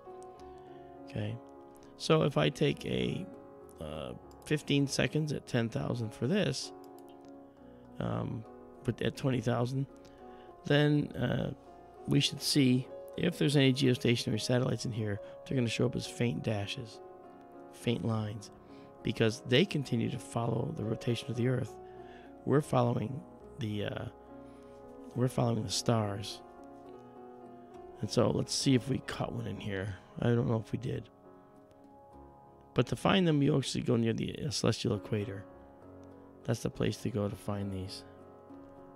And that's kind of where we are. So let me just get rid of this. Yeah.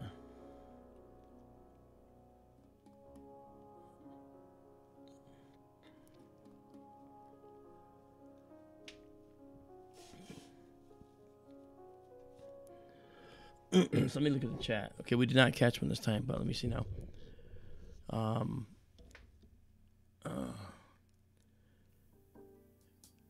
No, Emil, when you see a line of a satellite, it means that the satellite is in orbit. And the time that you'll see a satellite moving in the sky is when it's not a geostationary satellite. Now, that requires some discussion.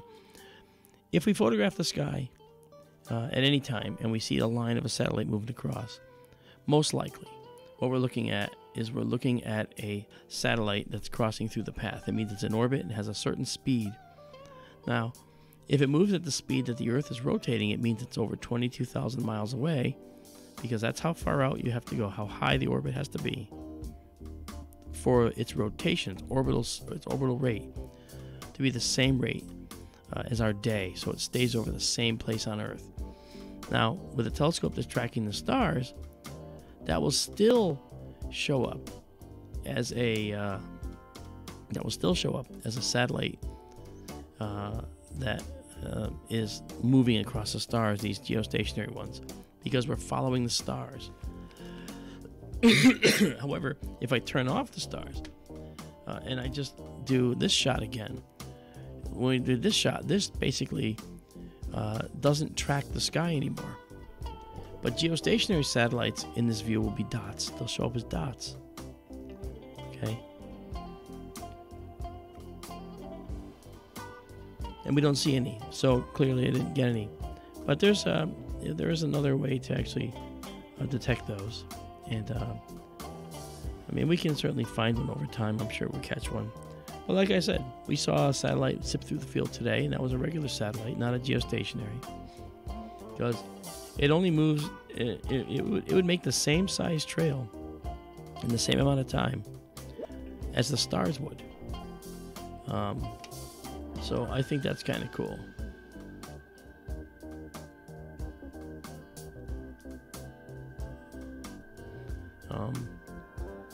what I'd like to do is to actually add someone to the call here for us tonight. Someone that I would that is a good friend of our show, and we've talked about him before. And it's Darryl. So I'm gonna see about bringing him in. So give me a second here. I might be catching him off guard. So let's give it a try.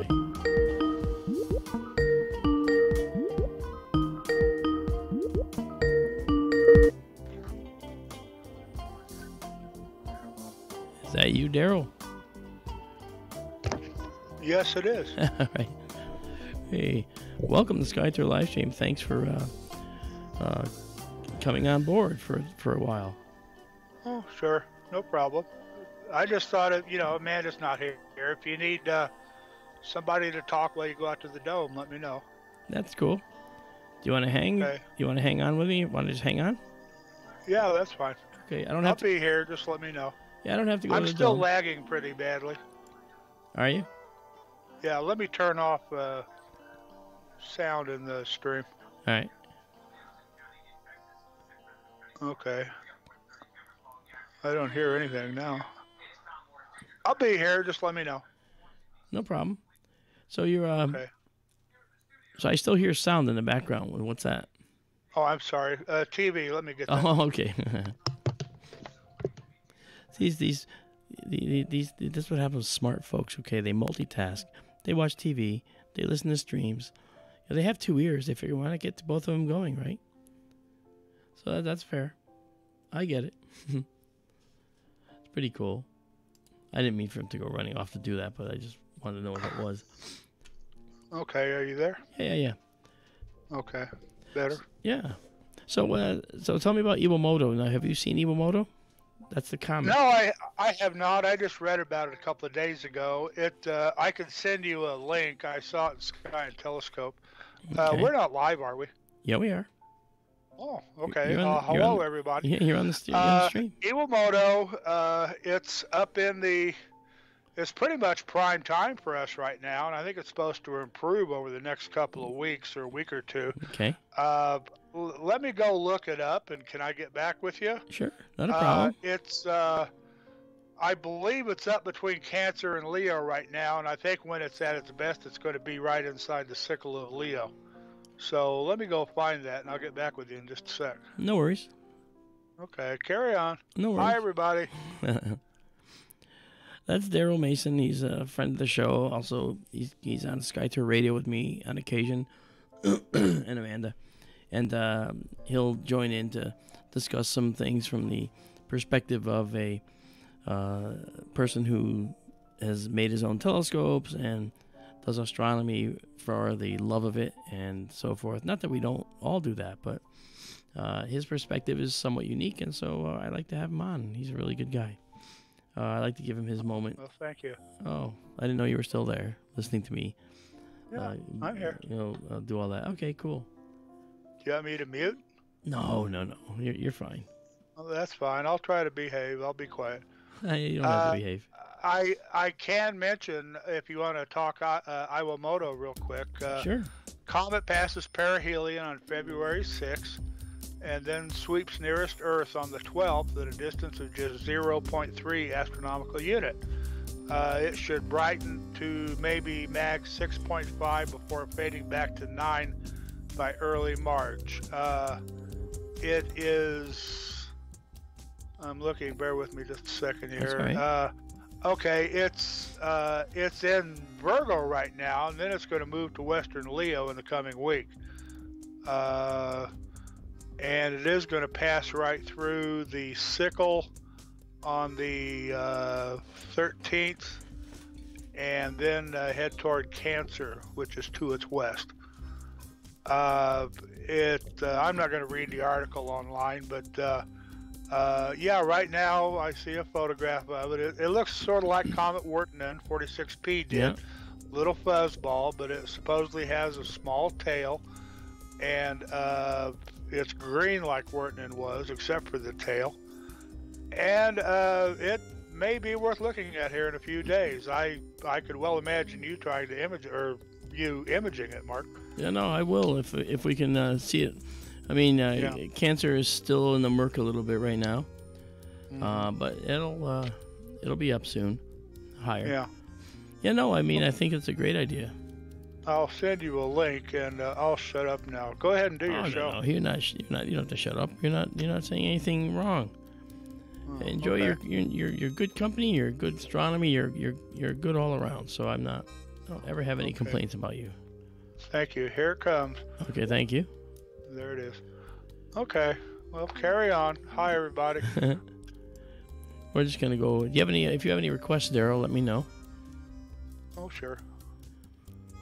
Okay, I'm trying to get to a couple of things that I think are pretty interesting. I'll try the double wedge cluster. Well,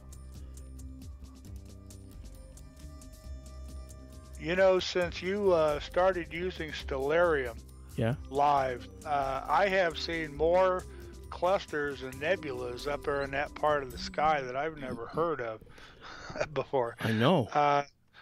Some of them are very fancifully named too. I know, and those fanciful names are just colloquial names. Obviously, there's true, real designations for them, but yeah, it's just kind of funny. Yeah. Okay, I'm going to post a link for that Iwamoto article in chat. Yeah, throw it in the chat. If anybody's interested, there you go, people. Very nice. Thank you, Darryl, for doing that. Oh, sure. Okay, now I'm going to image this cluster. It's called the double wedge cluster. 15 seconds at 20,000 ISO. And if you're wondering where it is, well, let's take a look. It's actually right there, and Orion is right here. These are the 4 stars we highlighted earlier tonight, and the belt of 3. And just east of the belt is the double wedge cluster. And that's what we're looking at right now. So let's go check that out. And actually do a nice photograph of this cluster. Here we go. 15 seconds for 20,000 ISO. Let's see what we get. My voice is getting better, but again, when you have only one vocal cord, it does tax it quite a bit. You do sound a little better. I was really worried about you a week or two ago. Well, I was sounding like the Godfather, you know. Yeah, you were croaking like a frog. I was, you know. Oh, that's Mark. Hey, there he is again. There's a double wedge cluster. Look at that. It's pretty. You know, these stars, I say this fairly often, but I just want to kind of drill it in. You know, they all form within these nebulae. Okay, and then when they form, these stars are, of course, hot and young. They have a lot of very powerful stellar winds. What are stellar winds? Well, the radiation moving outward from the star is high energy protons and electrons, and that will impact other atoms in the area around the stars, and it will push them away.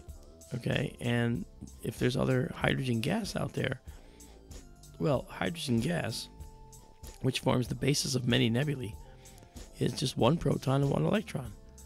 For the most part, there's some isotopes, but which have an additional neutron or two.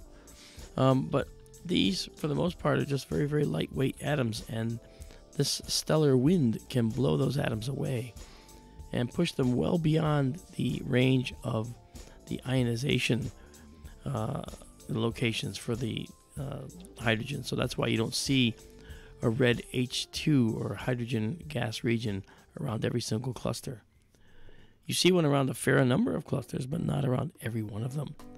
And this is one of those clusters where that gas has been disseminated to the interstellar medium through the power of these stars and their own radiation. Just a absolutely incredible process. And we have some very powerful stars which do some really weird things. These are just normal stars, but we have stars called Wolf-Rayet stars. That's a wolf, spelled like the animal, and then Rayet, R-A-Y-E-T. If you look up Wolf-Rayet stars, you'll see that they're very, very powerful, and they have very interesting quirks and characteristics that set them apart from other types of stars. You know, and I think that's pretty cool. Mark, could I jump in there for a second? Please do. I know we've talked about Wolf-Rayet stars a few times, and like Thor's helmet and some other nebulae, and the stars themselves. I read recently, it's just a Wikipedia article on Wolf-Rayets, but they classify several different types, and how modern opinion changes occasionally, you know, in scientific or astronomical, astrophysical theory. Now they are calling at least some central stars of planetary nebulas. They are calling them a certain type of Wolf-Rayet star. Yeah, they are. Not just a white dwarf. That's right. I forget the distinctions. Perhaps you could expound on that if you wanted to. But yeah, they're calling them Wolf-Rayets now instead of white dwarfs.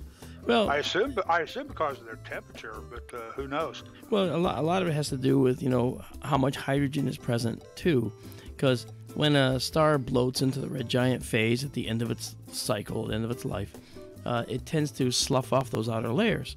And in the Wolf-Rayet star's case, what's missing is kind of odd. It's sort of missing in some cases those hydrogen layers on the outside of the star, and it's like, that's weird.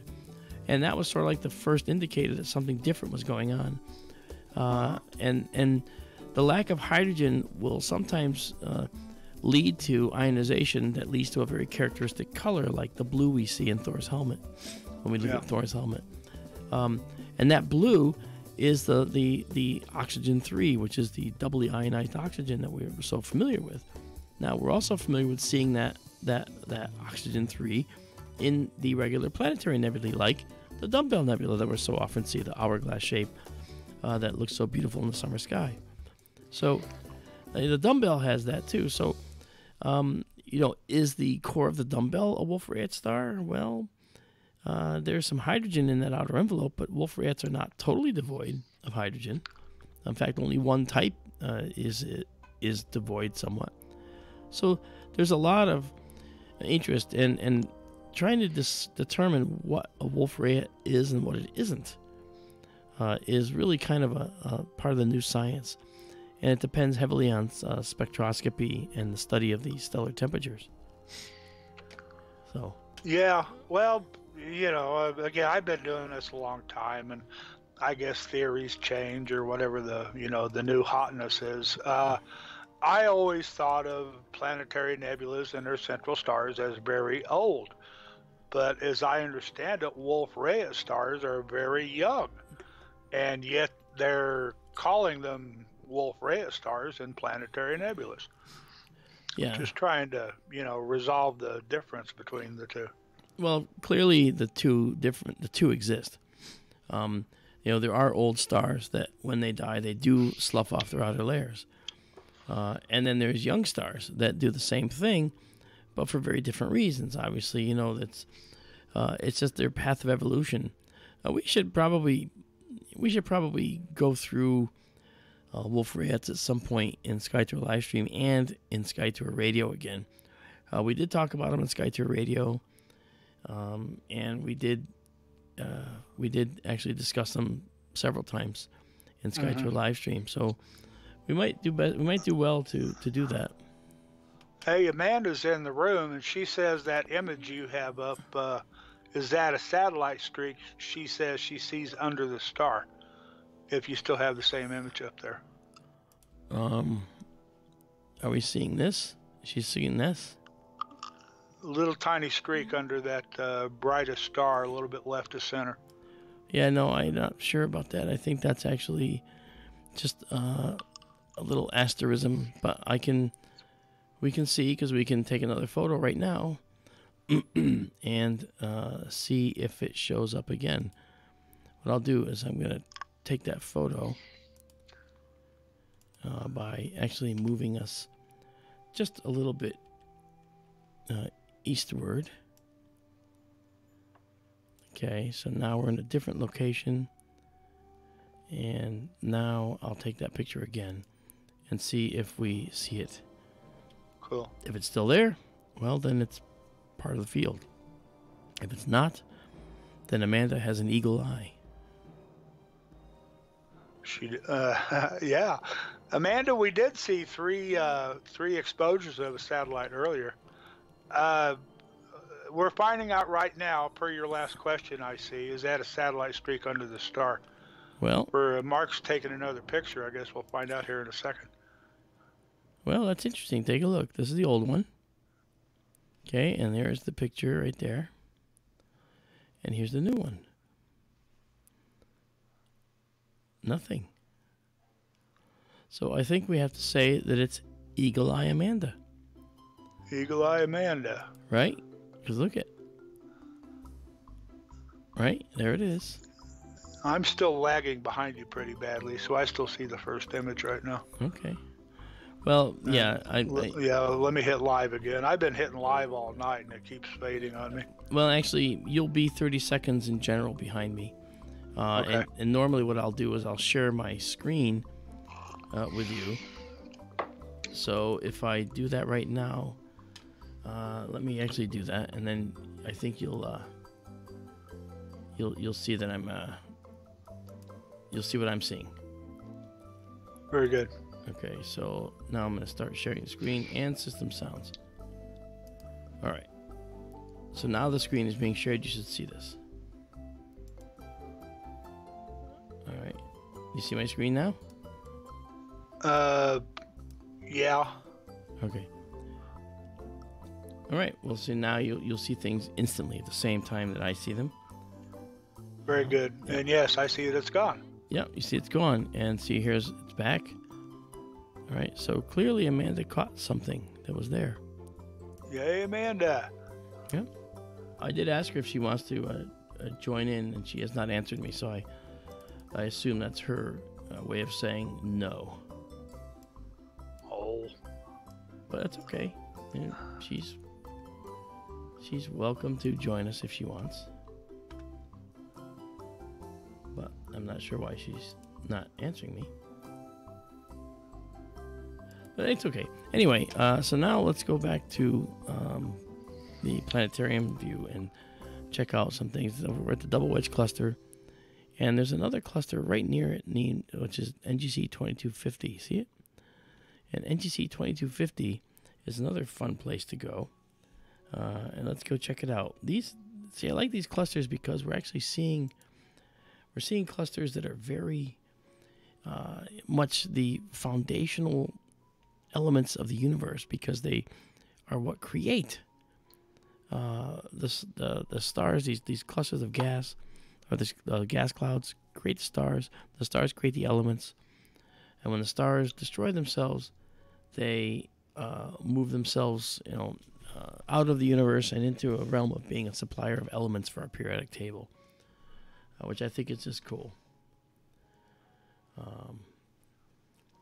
So that all said, so now, okay, let's actually do a 15-second shot at 20,000 here of this little tiny cluster and see how that looks as well.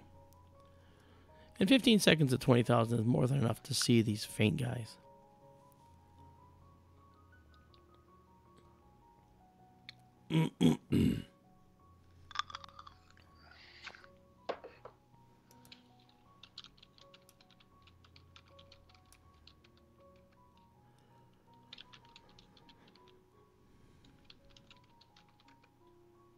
Okay, so we can see this little cluster right here. Let me just get rid of the dome view we don't need. It's really pretty. And of course, a little processing to make it stand out a little. Now you can see it's really gorgeous. Just absolutely love these things. These are just such beautiful clusters. And Amanda, I did ask you if you want to join, but you're ignoring me. How come? Oh. I'm kidding her. She's not ignoring. She just didn't see it, I'm sure. All right, that's very nice. If there's a double, what that last one was, there should be a double mint cluster too. Double mint? Yeah, like double mint gum. Yep. double wedge. Yeah. Well, we do see. I don't know how far over I can go before the dome needs to move. I'm playing within that right now. Let me just try this. NGC 2286, which is another nice one up here. So here we go. Right. And we'll get here and do this. First things first. Okay, now we can go.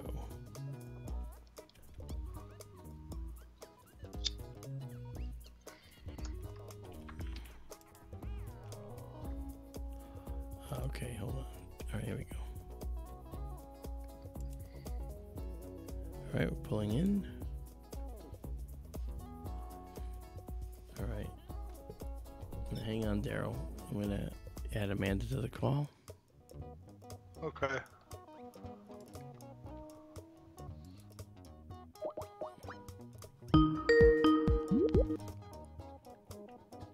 Hello, hello. And there she is. There I am. I have Darryl here with us. I know. Darryl, you're doing so awesome. I was just going to sit back and listen, actually, but... Oh, you don't get to do that. I could just sit and listen and lurk in the background here. Yep. You can do that too. Yeah. But you may be called I upon. noticed a bit of buffering since you started sharing screens. And you're not sharing screens with me, by the way. I noticed. Okay. Okay, but let's just try it. We'll push our limits and see what we get. Yep. All right. All right, so I'm now sharing my screen with you and Darryl. And Darryl, you're still here, yes? Uh-oh. Darryl? Oh, you didn't put him on hold to call me, did you? Did you add me to the call? I might not have. Okay, hang up on me, get him back, and then add me. Alrighty. I'll Okay. be back. Okay.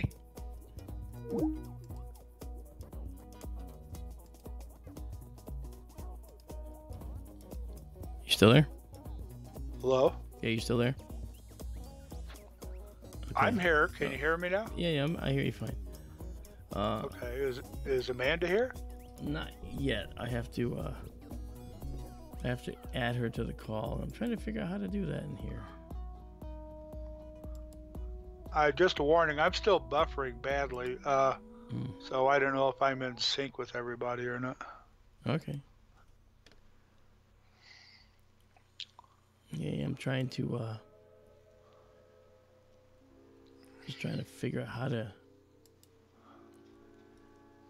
add Amanda to the call.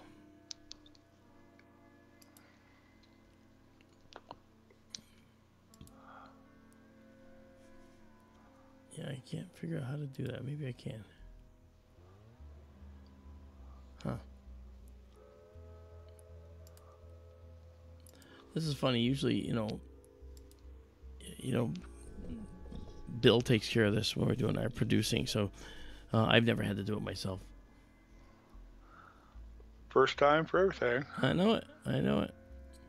Or as Spock told that Klingon girl on, or the Vulcan gal on Star Trek VI, The Undiscovered Country. Yeah. For everything there was a first time, or was that Star Trek II? I mean, Whoever it was, they were driving the Enterprise out of Space Dock. oh, was that Wrath of Khan? Number 2 was Wrath of Khan, and then that would have been Kirstie Alley. Kirstie Alley, yes. And then if it wasn't that one, it was Star Trek VI, The Undiscovered Country, when Kim Cattrall played the Yes. Klingon, the female Vulcan. Yep. For everything there is a first time. Yeah. Sorry, I'm flapping my gums here. That's okay. I'm still trying to figure out how to do this. I bet Amanda knows how to do it. That's right, but she's not on the phone right now. I don't know how to. I mean, this is the new Skype, and I just don't have any idea. The old Skype is simple. You just do it. But a new Skype is stupid. New Skype made me download it a week or so ago. It absolutely would not run old Skype anymore. Yeah. Yeah, that's ridiculous. Meanwhile, the guys who sold Skype to Microsoft are down on the beach counting their billions of dollars. Yeah, for sure. Such is life. Yeah. Okay, so I don't even know where Skype went. It must still be there because I can still hear you. Yeah, I know you're still on with me, but when I start up Skype, it's like it brings up some section I don't even know what it is. And if I try to get rid of it, okay, now it's back. This is all just, this is all because I don't, you know, no one likes the new Skype. In fact, everyone hates Skype, frankly. It's the worst. It's changed so much over time that it's been made terrible. Made absolutely terrible. Yeah, I don't know. I don't know. You got me on. You're halfway there. Yeah. Let me see if I can. Let's see. What's that mean? All I want to do is hold your call. I'm going to hold it. You just hold the call. What is wrong with that? Why can't I just hold the call?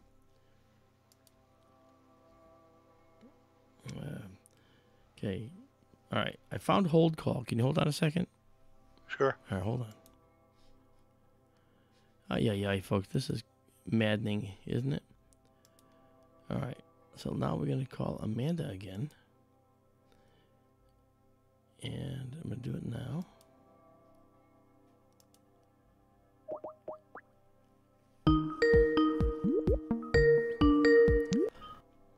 Hello. Okay, so I put Darryl? I put Darryl on hold to call you because I couldn't figure out how to add the call with this new Skype. Okay, so you want me to add Darryl? No, he's on hold. Oh. Okay, so if I go back now to him, okay, is there a way now to resume call? And will that keep you as well?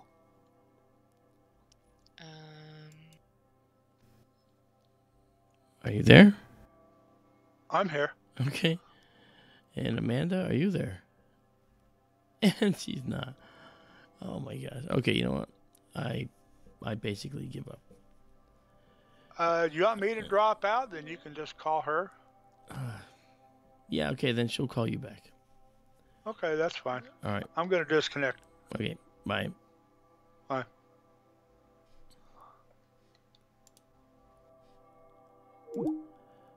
Ay.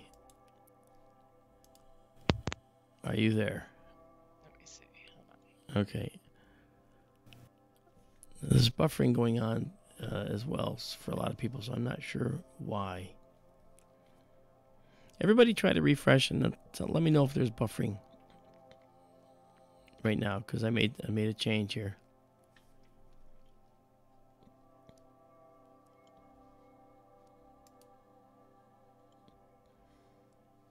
Okay, hold on.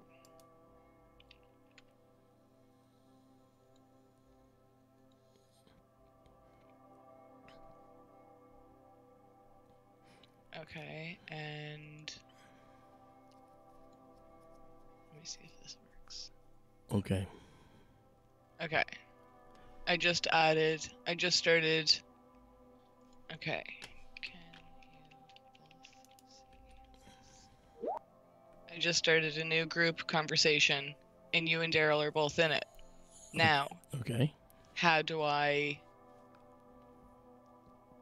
called it now. How?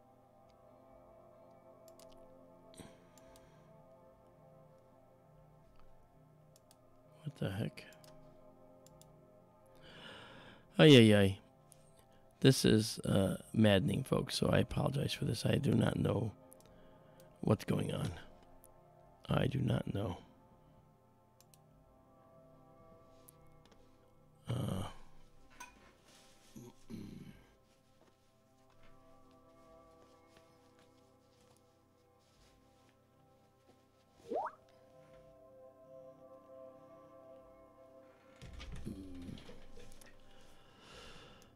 Okay, I don't know what's going on here. Are you there? Oh, Mark? Yes. Okay, Darryl? Yes, Hi. Daryl's there. Okay, now, can Skype hear us?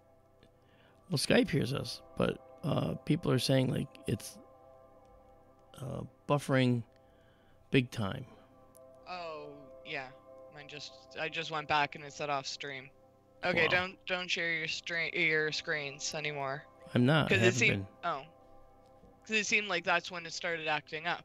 Yeah, I haven't been sharing. Screen sharing I stopped a while ago. Okay.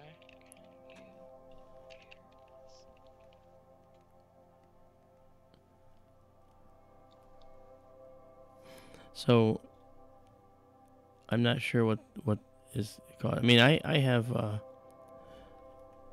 in kilobits per second. I can see that my stream health is in the green, but the kilobits per second are very low. So that tells me something's not quite right. Yeah.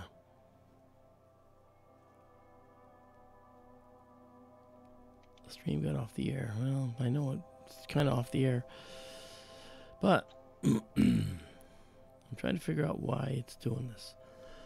CPU usage is perfectly fine. We should be doing okay.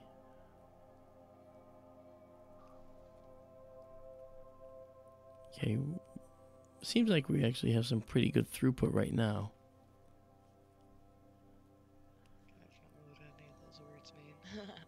What? I don't know what you're talking about. I don't know what any of those words mean. Means the signal's not doing too badly. Well, yeah, I gathered that by the buffering, but is there any tricks you can think of offhand, or? Well, I mean, we could go in OBS and play with the settings, but I would rather do that with someone that's messed with that before, like Bill or Keith. Mm-hmm. I don't want to cripple my stream.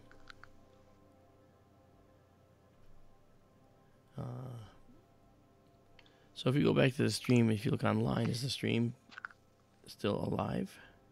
It's still going, yeah. It was just a lot of buffering. Okay. It's pretty much constant buffering for me. Yeah. My memory usage is really high too. I'm up at about 2/3 of memory Okay. in use. Well, I actually found in my background, I actually had 2 of my own streams that were running in the background. Copies. So now That's what I'm wondering, if anything else has popped up in the background that might be a scheduled run or something. Well, I had 2 of this very streamer in show up, and I'm trying to. So right now I'm getting all this. Yeah, it's going. What's that clicking I keep hearing? Is that Darryl? Is that you clicking away? I don't know. Do you hear that? Not that. No, I hear it sounds like ice. No ice. All right. All right. I have a mug of tea here, but I haven't picked it up lately. Okay. Trying to be a good boy. No, you're doing fine. Okay. Well, anyway, let's just push forward and keep going. If there's a problem, people will certainly let us know. Okay, I'm going to take us a little bit south right now to this location here. This is called the heart-shaped cluster. All right, and here we go. We're going to go there.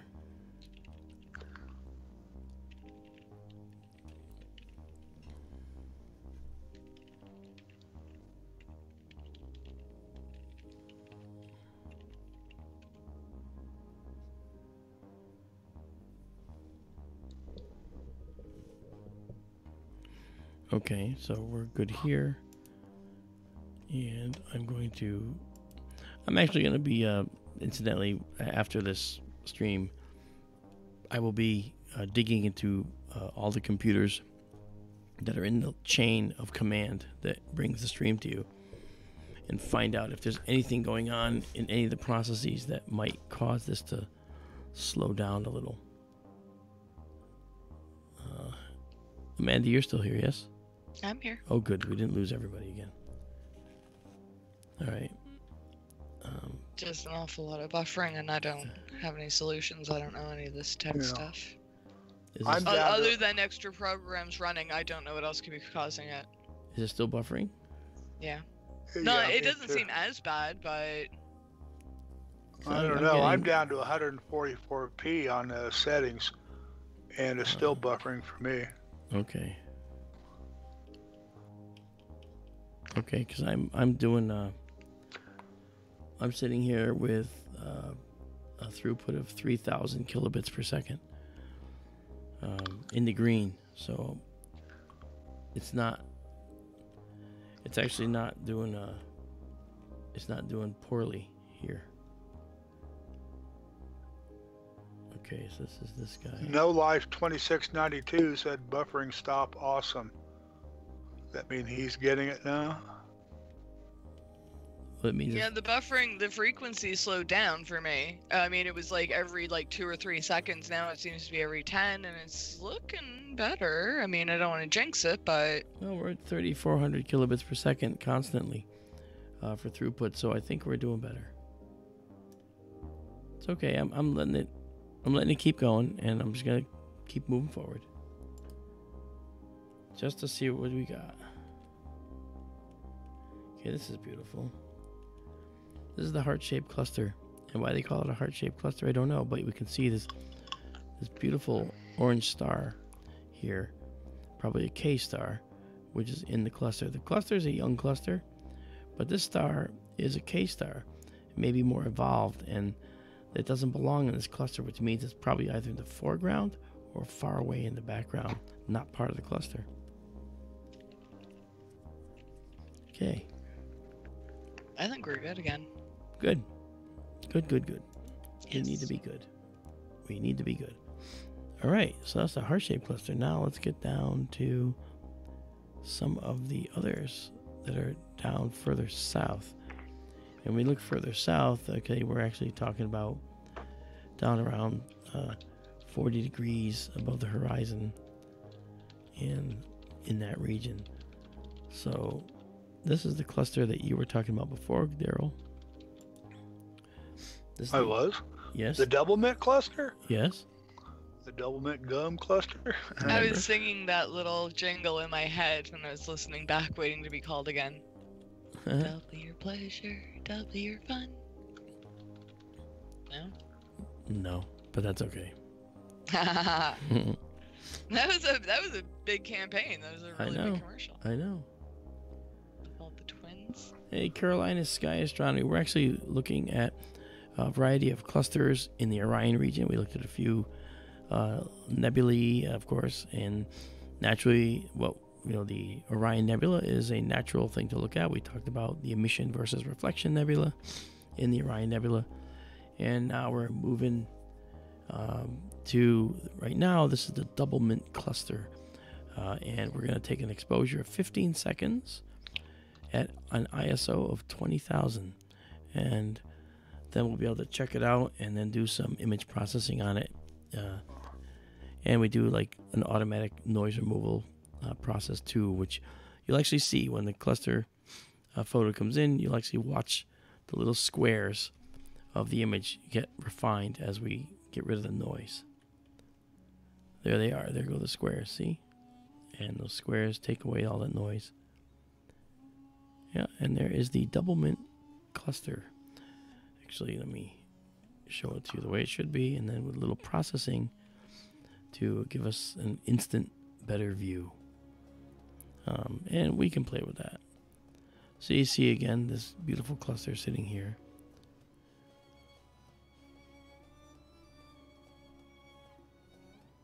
Most of these stars are formed within a nebula, and then their stellar winds blew away the gas from which they were born, and the leftover remnant, and pushed it away, where it may end up impacting other gas, compressing, forming a local gravitational infall, where you might end up getting yet more stars based on this. So that's actually pretty interesting how this works. All right, so now let's.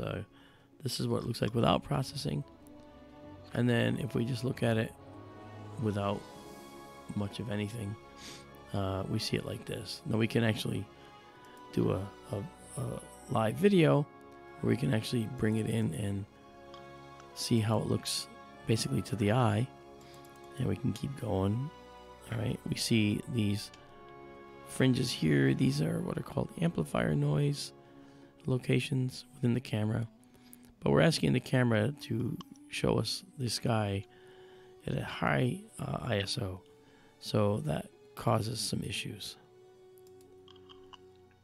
Okay, so let's now drop back down to 25,600 and go over to our view here again, and I want to take a look at see if we can see Thor's helmet. I know that we did have a problem seeing it before. On one of the nights we looked at it, I mean, I captured it really well, in the observatory a couple times, but I want to actually see if we can see it again. All right, because it's really pretty. And let's just do this. Let's go here, and let's see what we got.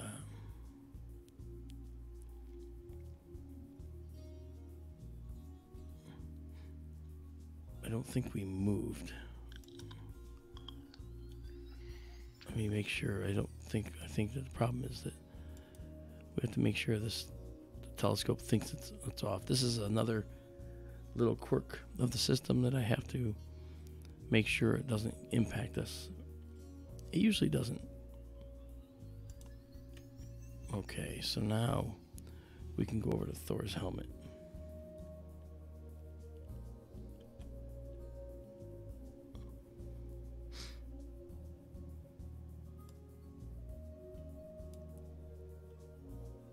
Okay, and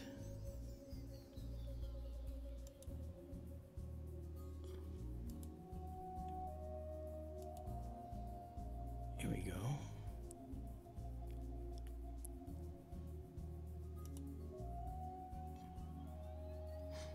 Okay, we're moving.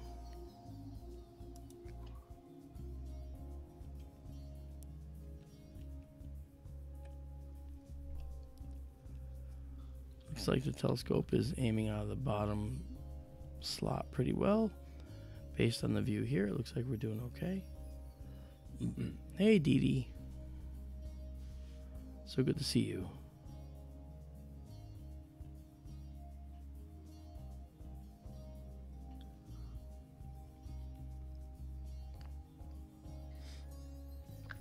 Okay. Now I can give us a 20-second photo at 32,000. Let's see what we get.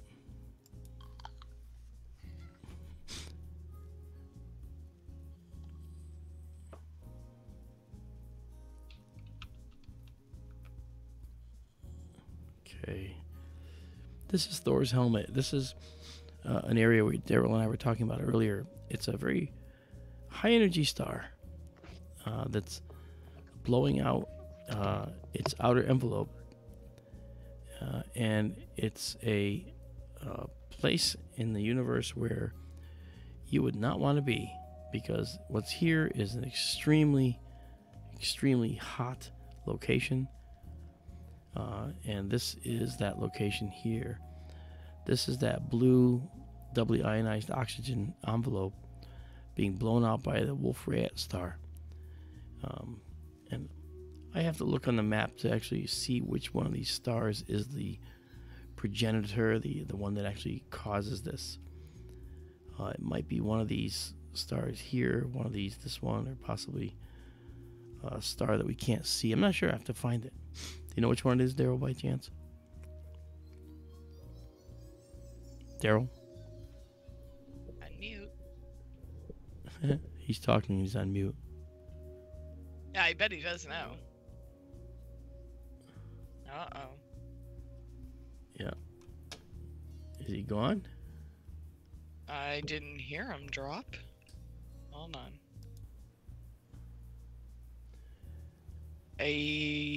No. Now he's not on mute. Darryl, can you hear us? Yeah, I hear you. I'm sorry. I stepped away a moment. I didn't know if it was even working or not. I typed BRB over in chat a minute or two ago.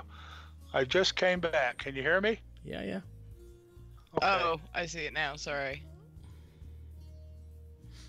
Okay. It's still Sorry, we were going by Thor's helmet, and Mark wanted to know about a certain star, but you can explain it better. Well, let's see. The thing is, I don't know whether I have to do a focus test too, because as the temperatures change, the temperature went from 50 today, and it's going down to 3 below zero overnight.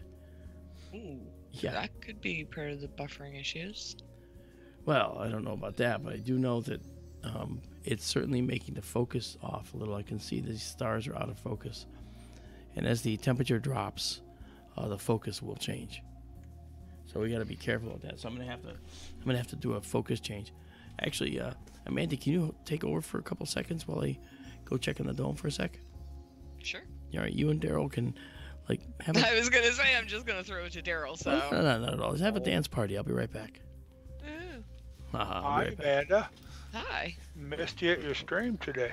I know. I was sleeping all day. I know. I figured. Well, I was binge watching some Y&R and Supernatural, so I didn't get to sleep. Well, Bill called me in for a late night stream last night, and I didn't get to bed until about noon today. Wow. Maybe a little later.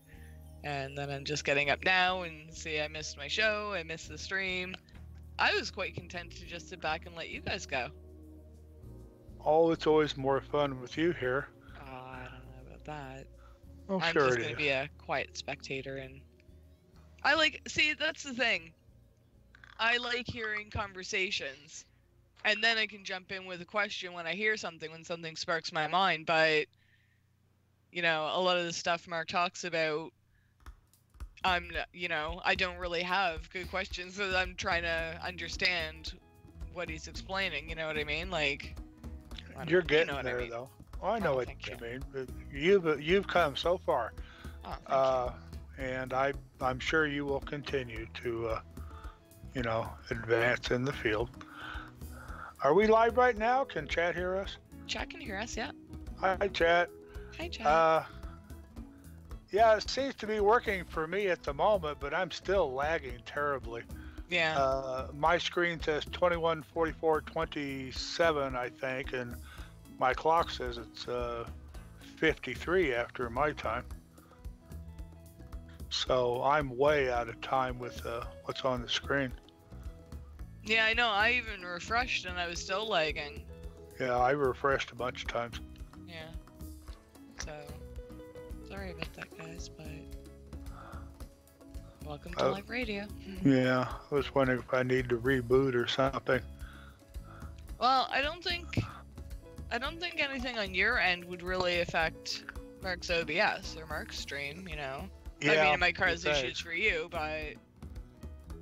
Yeah, well, and that's what I wondered, basically, because I keep going over and hitting the live button, and hey, it's finally updated. Live wouldn't do anything for me for a long time. Down there at the lower left-hand corner.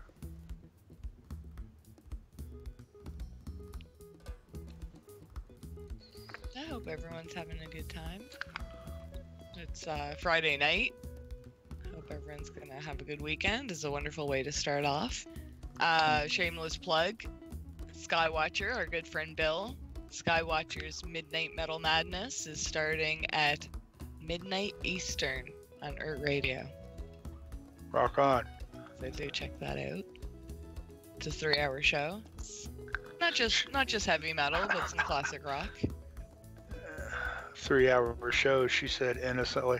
They're usually more like 5 or 6, aren't they? When he goes live, yeah, but sometimes, because he's working at KGRA on the weekends as well, producing all weekend, so sometimes when the shows go late and he has editing to do, he can't make it there live, but when he does go live, he will be taking requests, so make sure to catch those ones. The pre-records are awesome too, though. And Bill's like the Energizer Bunny. Once he gets started, you can't stop him. Oh, he has so much fun. I mean, he's such a natural at this, and you mean Bill, New York Skywatcher? Yeah. He's just a natural personality that people get drawn to. Oh yeah. Last night. Well. Sounded like it. I don't know. I was really, really happy. A friend of mine from high school dropped by, and I think it might have been the first time he dropped by, and I saw the name, and I was like, no, that couldn't be my friend Adam. And a friend from high school dropped by, and it was awesome, and that made me think of a whole bunch of songs to play, so, and which reminded me of high school, so. Super. Yeah, that was a nice part. Anyway, back to astronomy. Well, it's okay. Dome all fixed, Mark? Yeah, no, it's okay. I had to go check it. And we're fine. I just, but I can tell that the temperature is definitely a problem. Have any wind? No, it's not wind. It's just temperature is an issue. You can see. Right. Yeah. Affecting focus or collimation or something of the sort. Well, a little of both, but the collimation is going to have to wait. And what does collimation mean?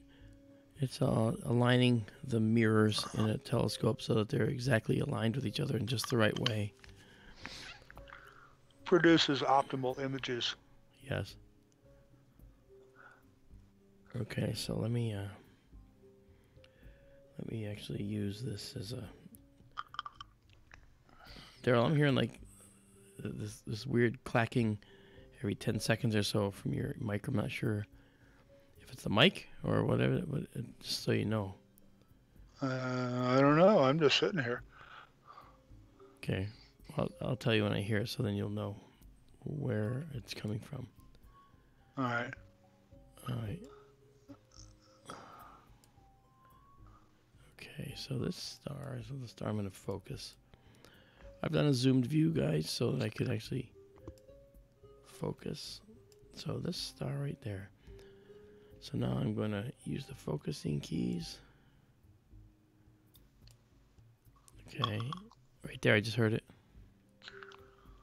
Oh, okay. Sorry. You know what that is? Yeah, I know what it is. I'll try to be quiet. I apologize. No, that's okay. I'm just, letting you know. Yeah. Sorry, but it's my vape is what it was. Ah. The vape making a crackling noise as it bubbles. Oh. I'm a bad astronomer. Sorry. Well, that's okay. I mean, I just didn't know what it was, and now I know. Oh. It was a sound I could not identify. My apologies. That's all right. It was a sound I could not identify. Okay, so now let's get out. Seems like people are stuck. I'm stuck. With what? Like the YouTube screen is stuck. Yeah, Keith I'm and still D. at. Me too. I'm still at 21:45:28. What? And it's 58, so I'm 13 minutes behind you. Wow. Well, 21:45:28. Did you say? Yes, yeah. 21:45:28. Yeah, that's where I'm stuck too. How can that and be? And I'm at 20:59 now on my computer. Yet the stream still says it's live. It does, yeah. I've been mashing that live constantly, trying to keep that red dot on. It says it's live, but the screen is frozen. 21:45:28. What about if you just refresh? I tried. I have many times. I can do it again. I just Okay, did. hold on. I'm closing the whole thing and I'm going back in. Hold on.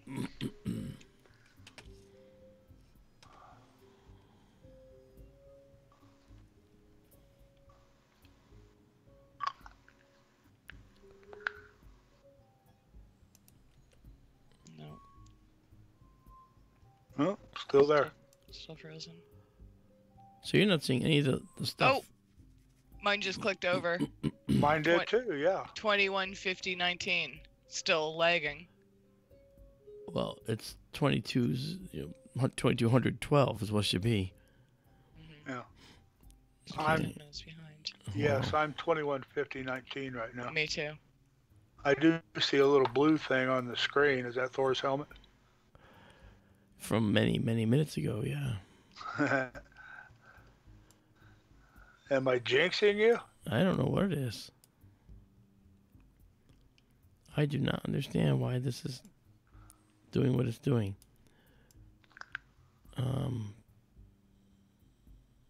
I just don't get that. Keith says it's still frozen. I have no idea. Would you excuse me if I bow out for a bit? Yeah, I got I'm going to something. do some things and come back. I'll flag you or Amanda if you want me to come back on. Okay. Yes. Okay? So- I'll be Sure. back in a few. Okay. Have fun. Okay. Bye-bye. Right. I wonder if he's going to reboot his computer. I don't think it's just him though. It seems like Keith wants to know if the heater's on. No, it's not.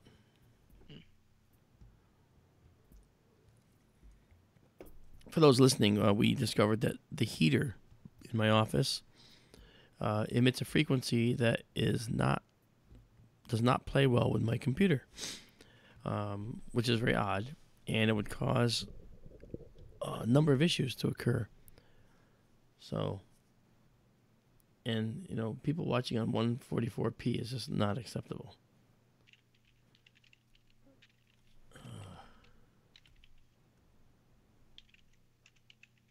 Oh, how about that? Raymond B is saying that other streams are doing the same thing. It might be YouTube. So all this is possibly due to a YouTube failure. That's interesting.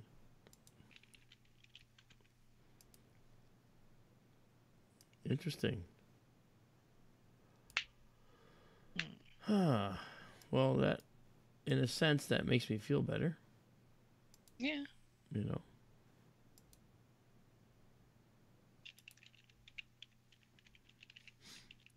Okay, so let's see now. Where am I? And happy birthday to Charles, who just entered the room. You won't hear for another 10 minutes because we're lagging, but happy birthday, Charles. Charles Smar. It's his birthday. It is his birthday. Charles I hope he has a Smar, wonderful it's day. your birthday. Tell us how old you are.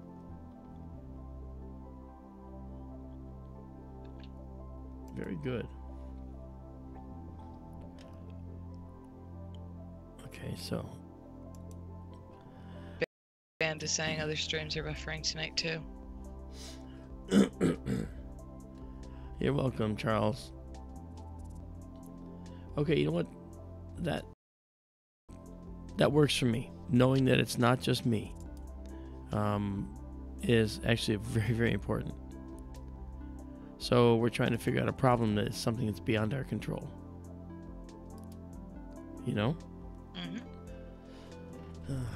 And why it's so far behind, I can't even begin to imagine why it's so far behind. I don't know.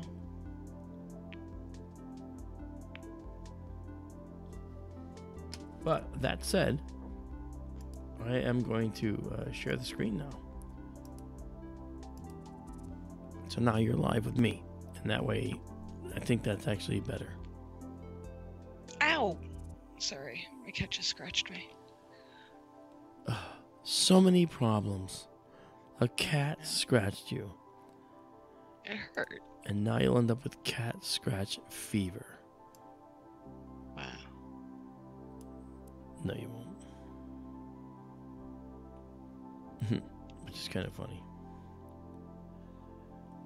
Okay, so let's do this, and then this, and this, and now this. I'm going to move us to this. Okay, here we go. We are moving now to this location. Because we have another cluster over here to check out. That cluster, you may say, is what? Well, that cluster is this one. It is NGC